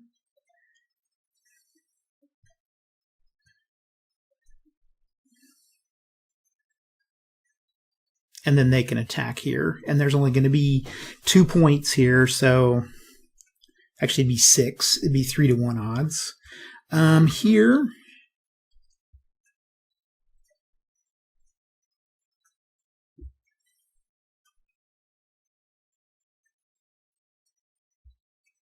I'm going to move. Oh, these guys are all dispersed because they got knocked out, so they can't do anything. I forgot to put dispersed markers. 5. 5.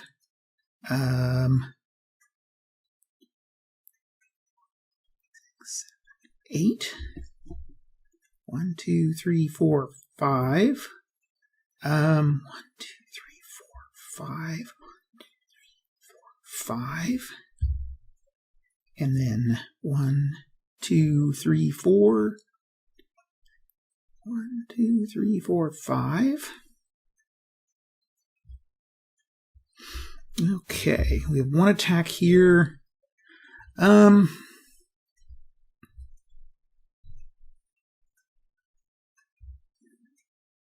Can't increase these guys anymore. Nope, you can't. I could attack here and here. Actually, Nay would attack here. Nay on cavalry. Nay. Okay.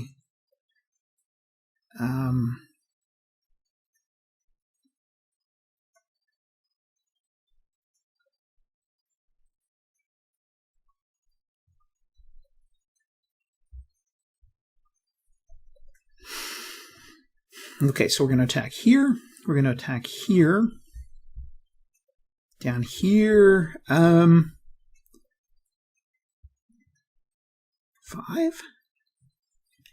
And then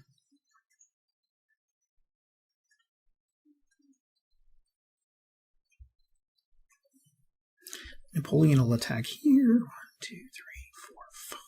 1, 2.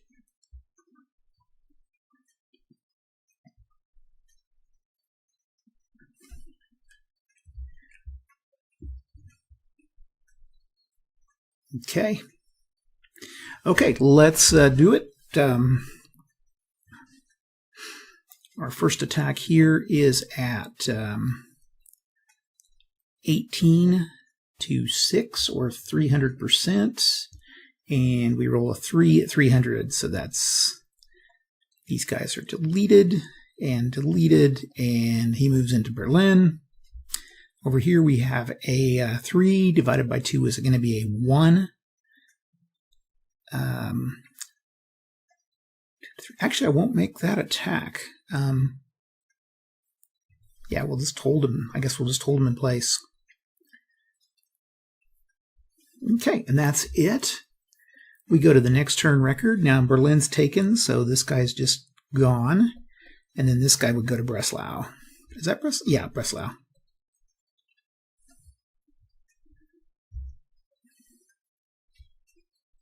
Okay.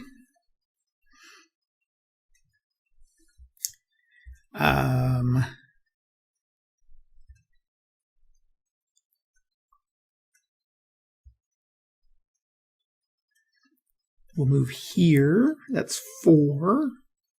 And we will attack.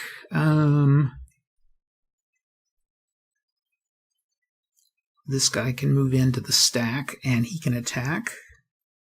And then these guys are going to attack. Actually, at 5 to 1, they'll automatically delete this guy. Okay, so we have that attack here, and then down here, we really need to try to keep... This guy's going to move in, and then this guy is going to move here, and we're going to decrease that, and we're going to say this guy's supplied. So we're going to be a supplied attack here. We can get rid of 1 supply here. I think there was no... Yeah, there was no...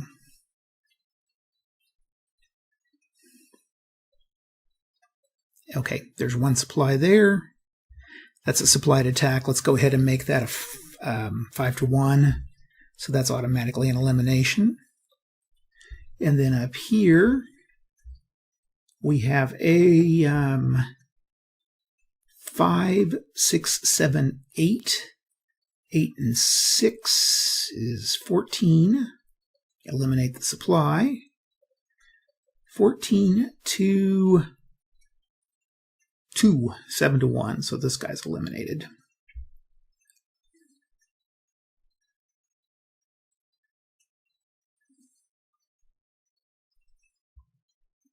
Okay. We move to the next turn. Turn 8.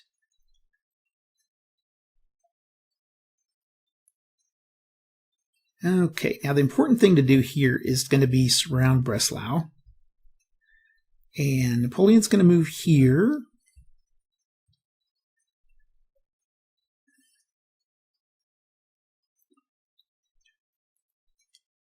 Actually, he's going to move back behind this guy.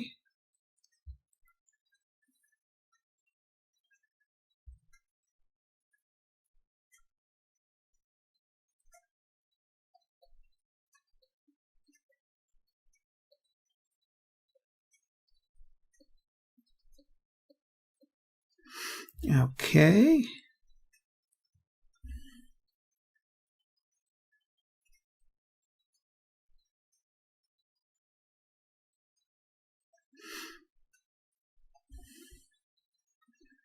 Okay, here things get a little trickier.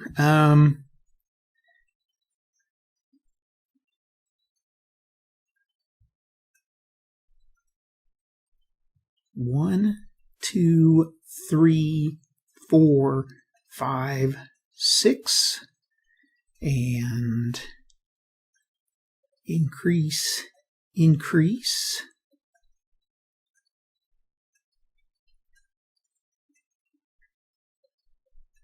Delete.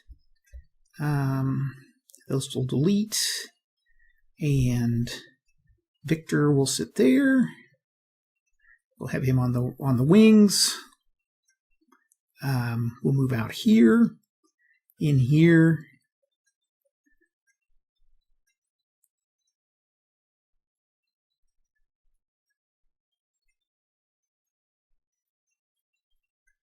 Let's see, 1, 2, 3, 4, 5. We can increase that one and delete that one.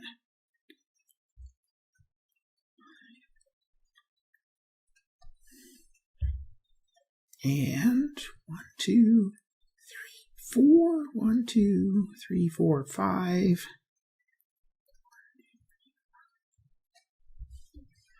Okay, so we got an attack here. We've got an attack here. And then nothing down here.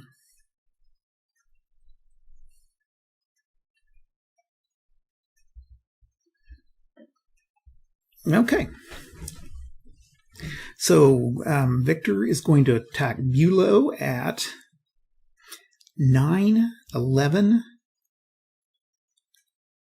to 9 and 7. I guess I'm going to hold back on the attack. 18. Oh, we'll move Ney here. Okay. Let's start here. Ney is a 9 and 5 is 14 to 14. Okay. 1 to 1. We roll a 1. 1 to 1 with a 1 is an attacker is scattered. Okay. So 1, 2, 3, 4, 5. Decrease, and we will clone.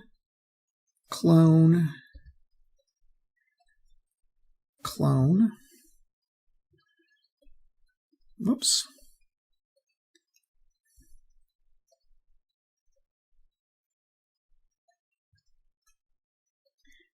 And we need to clone one of those. Oops.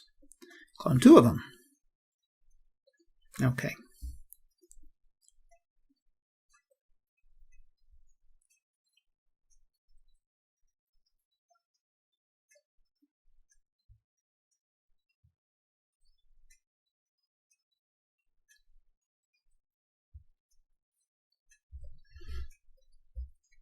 dispersed, dispersed, dispersed, dispersed, dispersed, and dispersed. Okay.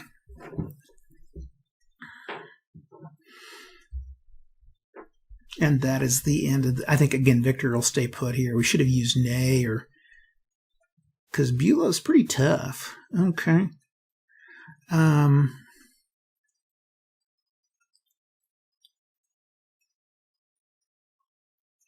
Let's see if we can knock. Okay, so that's it for those guys.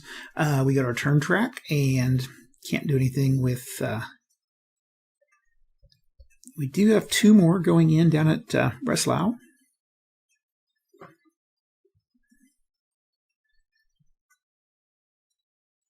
Okay. And we're going to see about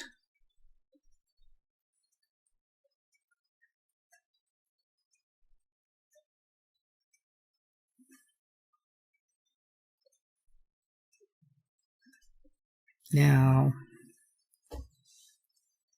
Yeah, I can still hold those guys. Okay, that's all they can do. I think what we're going to have to do now is we're going to attack here. Maybe we can piecemeal these guys together here and around here. Okay, so here we're going to be attacking at 8. So that's 4 plus 6 is 8. 8 to 1. Which will eliminate this guy. Okay, here we're attacking with 9, and 7 is 16 to 2, 8 to 1 here. So that's a delete. Okay. And then that's the end of the turn, I think. Yep, because those guys aren't doing anything. Okay. We go to our next turn. And Napoleon gets this in a supply. Now I'm going to bring a supply in down here. If I have one. I do have one. Okay.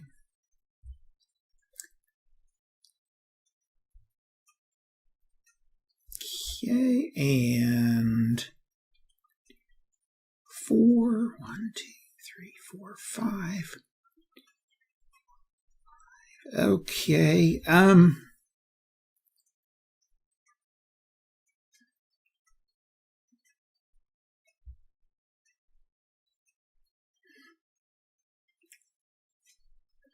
we'll come here and change this to an 18.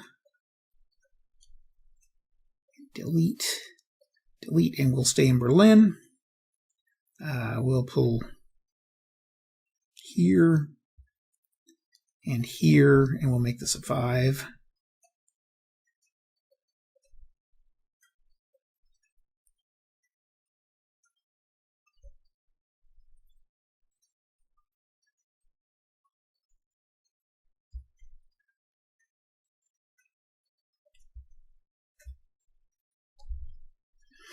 Okay, and then down here,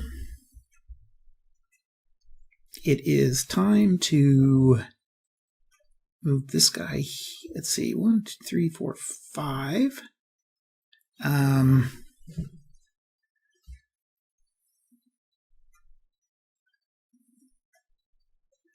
We'll move him here, here, and here, and change that to an 18.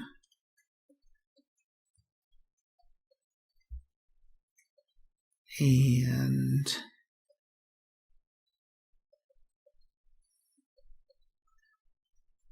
that guy there, and Napoleon here, and we will attack the city.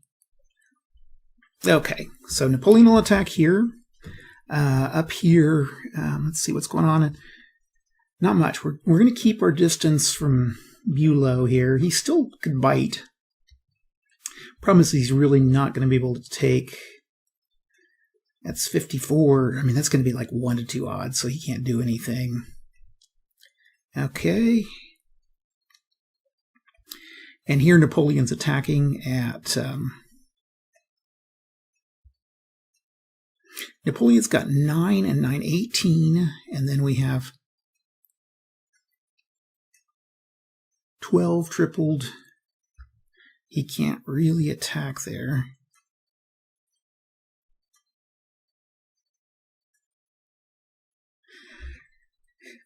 And just going to besiege it, I guess. Okay.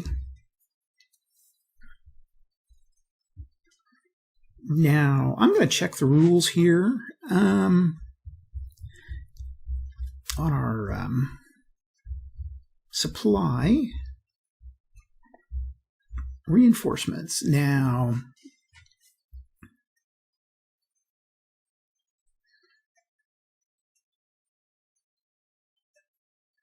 oh, okay. Breslau, they can appear anywhere on the map. Okay.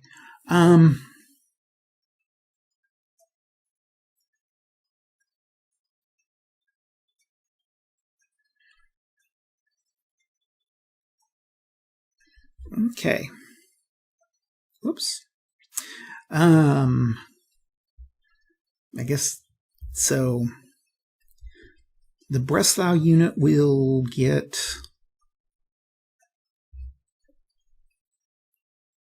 Berlin doesn't get anything. This is turn 9. Berlin doesn't get anything. But Breslau gets one of these somewhere on the eastern edge of the map. I might just try to come in over here.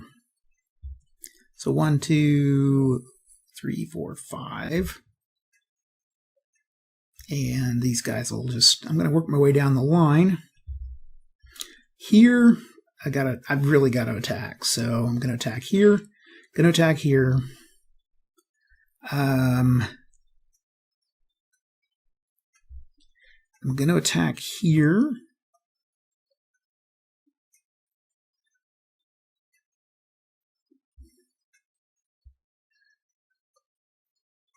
With a supply. Okay, so we'll start here. 5, 2, 2.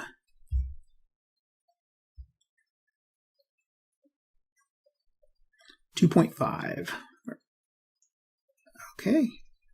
And we roll. And we get a 4. And they eliminate them. Okay. Then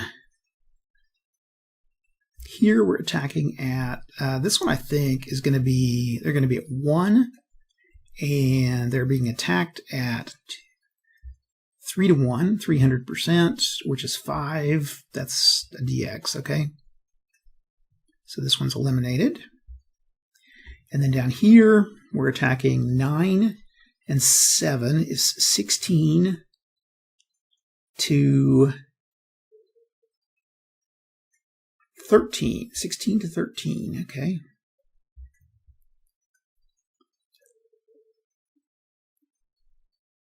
$1.2, so that's 120% with a 4. The defender is shattered, okay. What a pain. We're going to decrease, and then clone.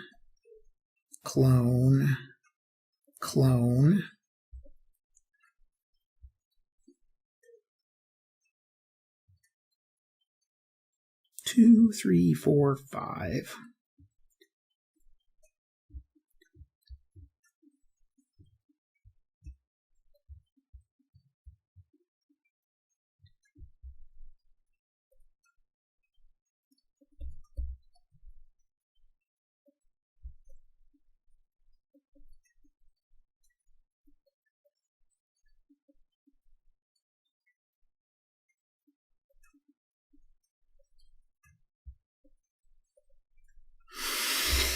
Okay. And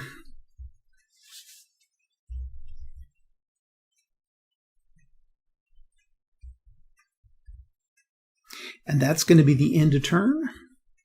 We go to our next turn.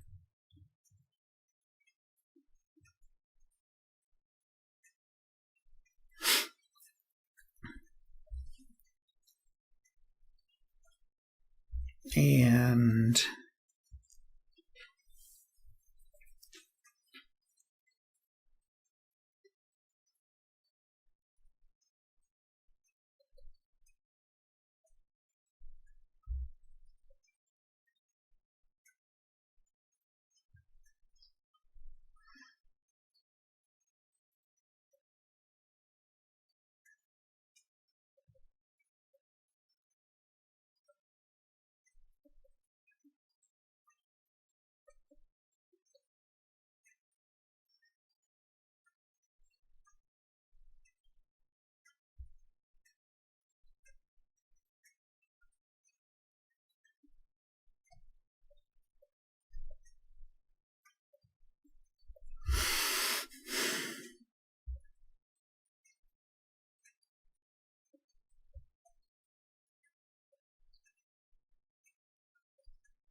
okay, now Napoleon will move here and attack.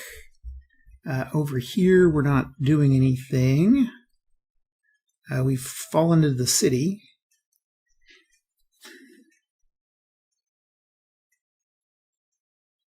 Oh, I think I moved that guy too far.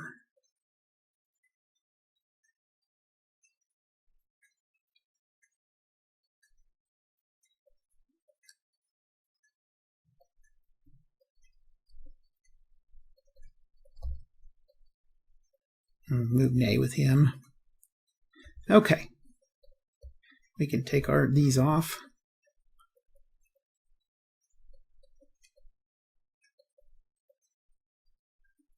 I'll just put these up here for now. Stick them at the side. Okay, so now that guy is... I'll stay here. I keep moving these too far. They can only move 2. I forgot that. So, okay.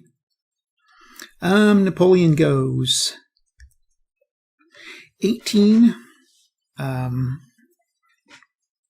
So that's 9, and 9 is 18 to 5.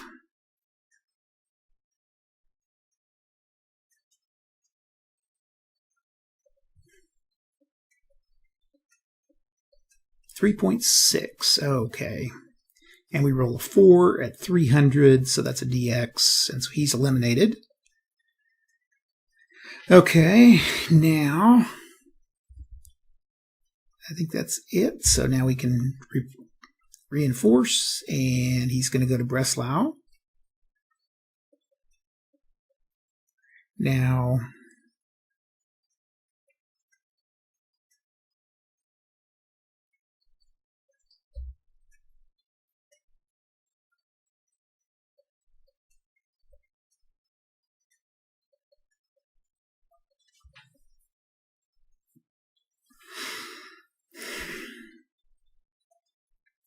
so they've got 20, 30.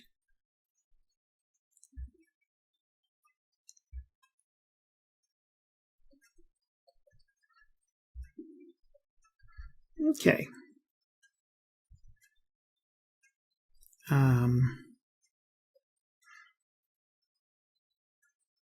So it's now the turn of the these guys. I'm going to say Bülow's going to go at 8. So he's at 9, and 7 is 16 to 14. 16 to 14.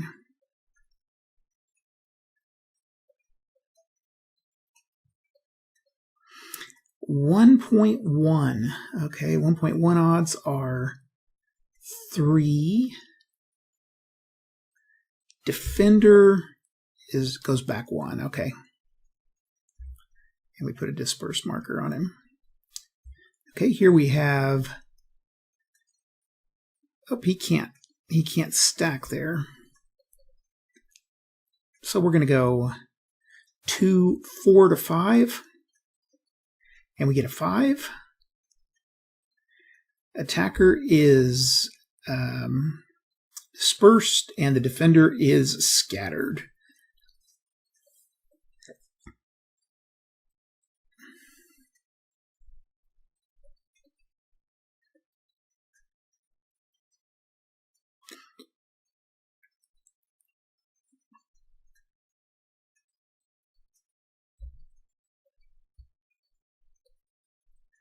Okay, so scattered them. Okay, now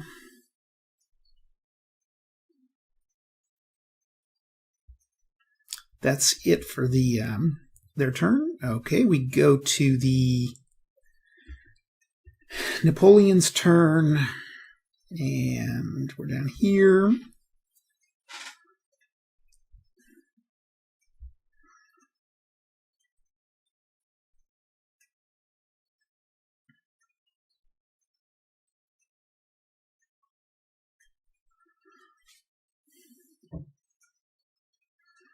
Gonna pop here.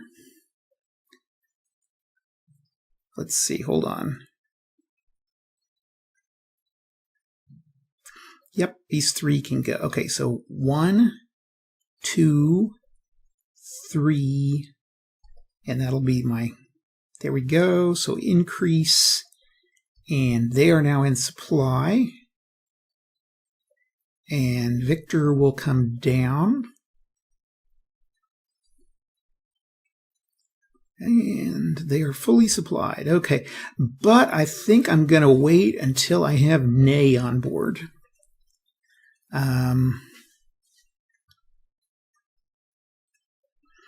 I think we'll go here.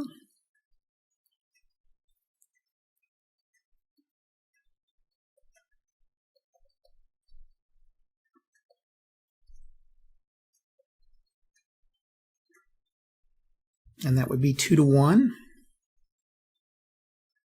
And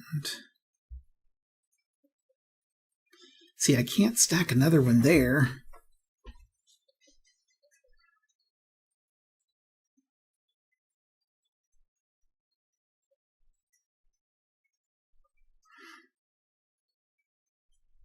I can bring all these together, though. Increase, increase. I just want to make Berlin unassailable, because then these two would be gone. Okay, 1, 2,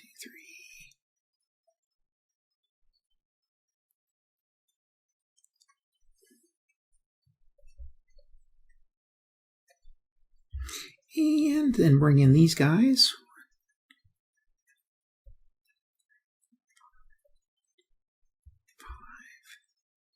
Napoleon, he's got 30.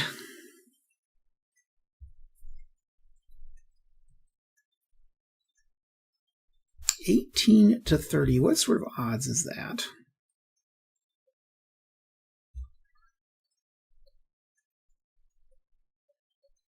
.6. That would give us a 60% or less odds. So the attacker would end up scattered or killed. So yeah, unless I was trying to get that 80% and then get a 4, 5, 6, but I don't think that's going to work. So what I'm going to do is decrease this, clone it, and clone it.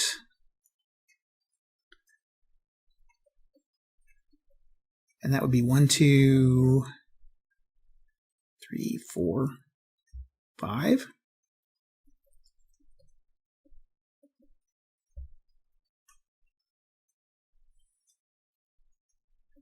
Okay. Oh, this guy never moved. 1, 2, 3, 4, 5. Let's move him. Okay, I've got everybody moved here. Not going to attack here. I'm attacking here at 2 to 1 odds. And I get a 6, so that eliminates him. This odds thing is crazy. Okay, and that was in Berlin. Okay, and that ends the turn. This guy came in Breslau, and this guy comes in somewhere over here. We'll put him south of the river, and this guy should have been able to come in, so... Actually, he didn't. I think he's... Let's look at my turn record. Yeah, okay, no supplies, because we've used up all of the Allied supplies.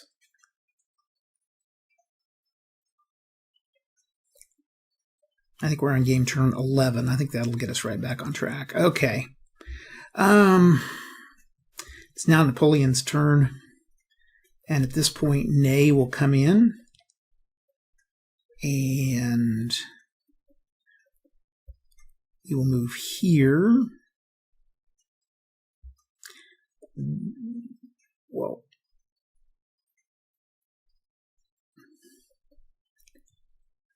Okay, so Ney, we're going to use our supply. And Ney is going to attack at 18 plus 5 is 23 to 16.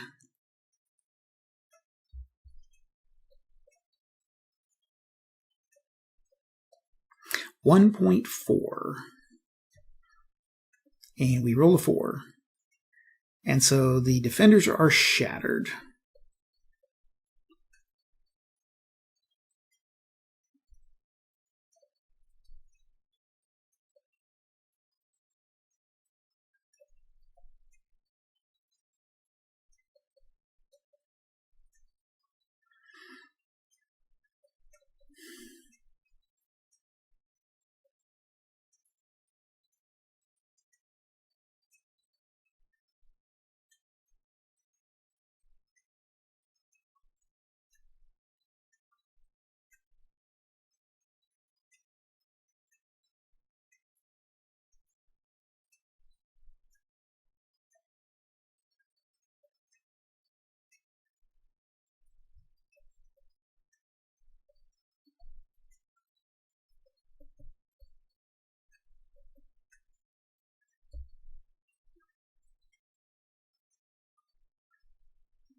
Okay, and that's the end of that turn.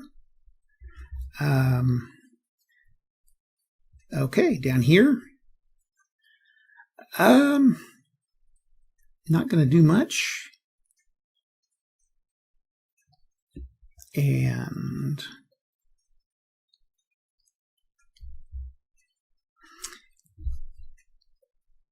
I guess we will make an attack here to go in. So that's going to be 3, 6 to 5.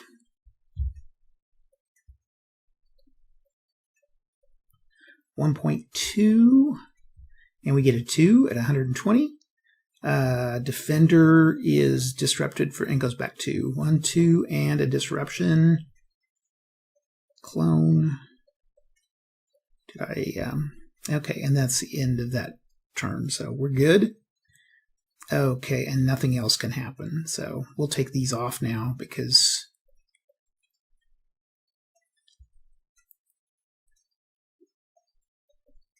they missed the rest of the turn.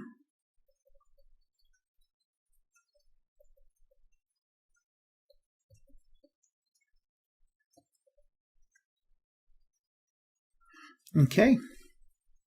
Oops. We go to the French turn. French turn 12.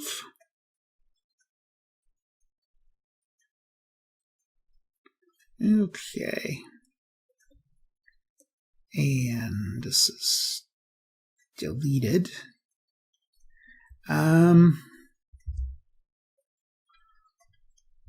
So first of all, I think I'll go ahead and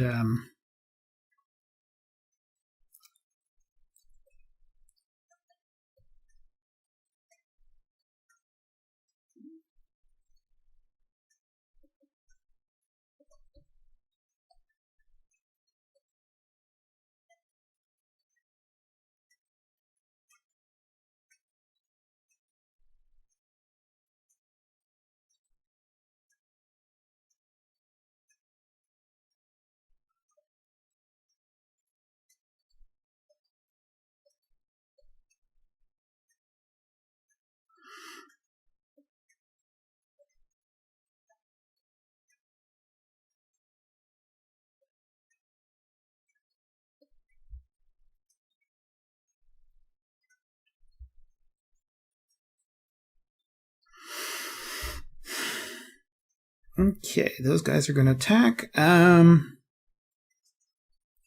Napoleon will continue the siege. 1, 2, 3, 4. 1, 2, 3, 4, 5. 1, 2, 3,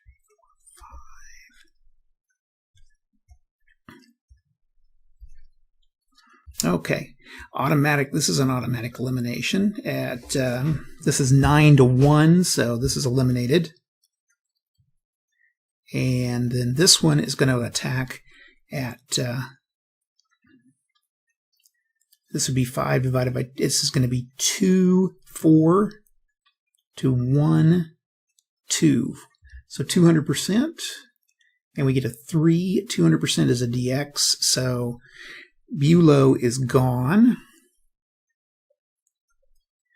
And then here we have a 5. That's a 2, 4 to 2. 200% at a 2. Half exchange. So this guy's eliminated. And then this guy is decreased. And then here we have a 2 to 1 with a 6. That's an elimination. Deleted. Okay. And then these guys. Oh, I forgot about these guys up here. Okay.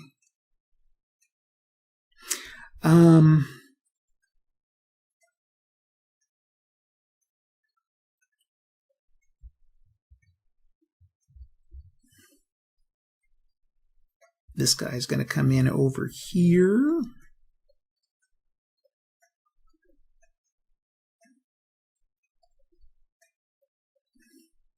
Oops.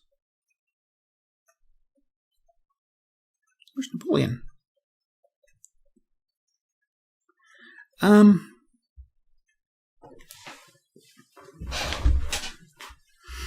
I think what I'm going to go ahead and do is I'm going to try to knock Napoleon out.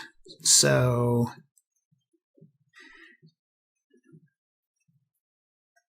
actually I can't. I'm pretty much stuck here in a siege. This guy's going to come in, and we can get another one here, so I can increase this one, and I'll just stay put. Actually, 1, 2, 3, 4, 5. Let's attack here. So we have a 2 to 3.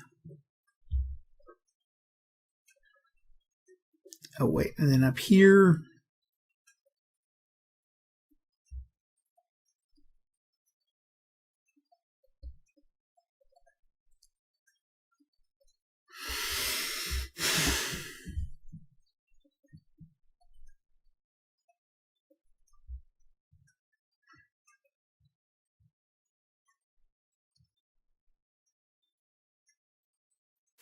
We'll attack here. So we'll attack here, and we will attack down here. So this is going to be a 5. So 2 to 3.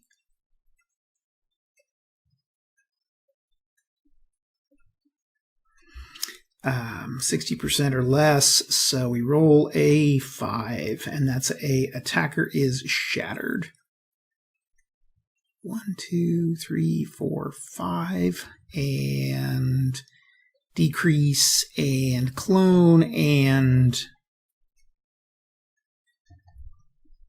over here I have a 2, 3, 4 to 5, which is going to be a 4 at 80%. Attacker is dispersed, and the defender is shattered. So 1,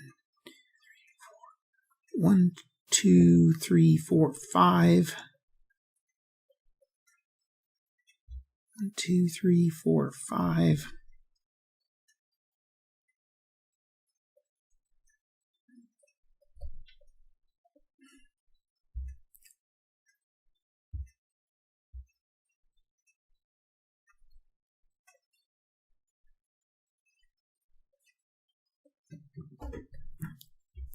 Okay.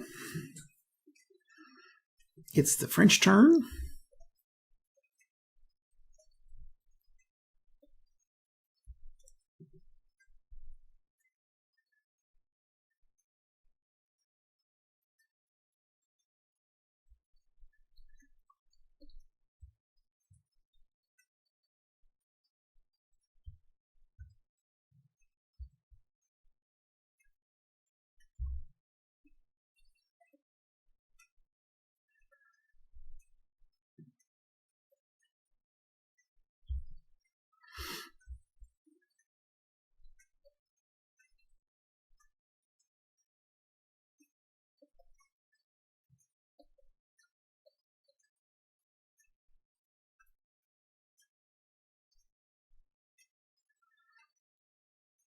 And then Ney will bring all these forces together.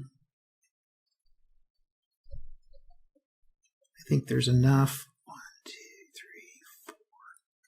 Wait a minute. Nope. There's not. Okay. So Ney's going to attack here. And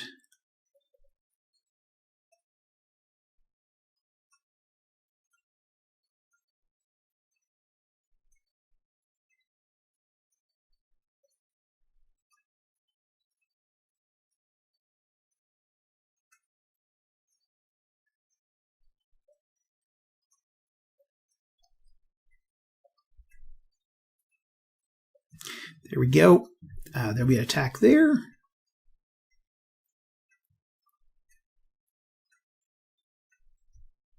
And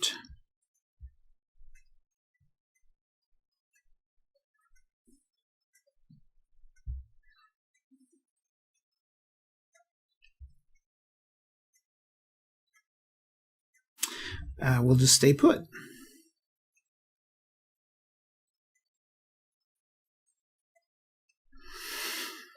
So let's do this attack. This is going to be a 2-4 to 200% at 4 is a DX. So that deletes him. And that's all we've got going. Oh, and here 18, so 9 to 4.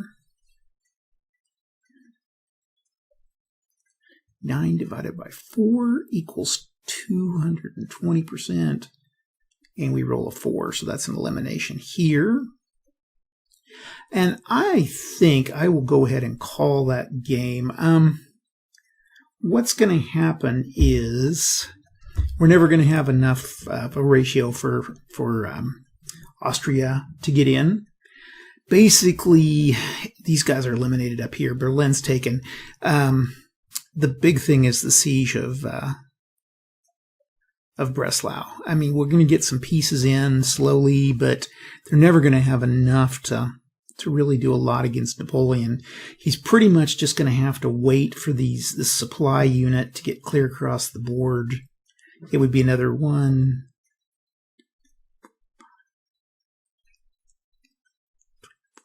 like 6 more, like another dozen turns, which I don't think this is going to be too awfully exciting to watch.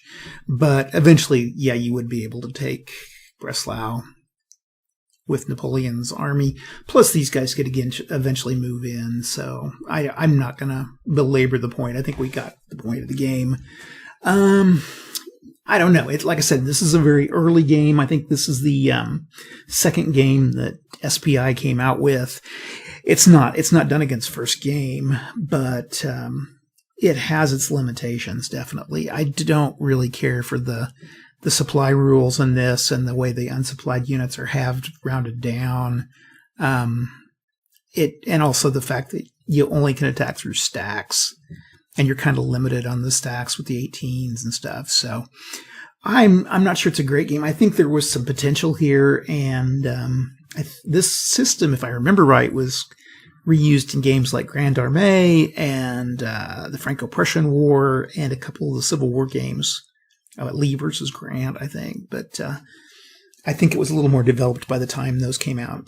Anyway, that's what I got this week. Thanks for watching. Next week I will have Leipzig, the specific battle for the city itself, where Napoleon was so badly defeated. But until then, we'll see you later. Thanks a lot. Bye-bye.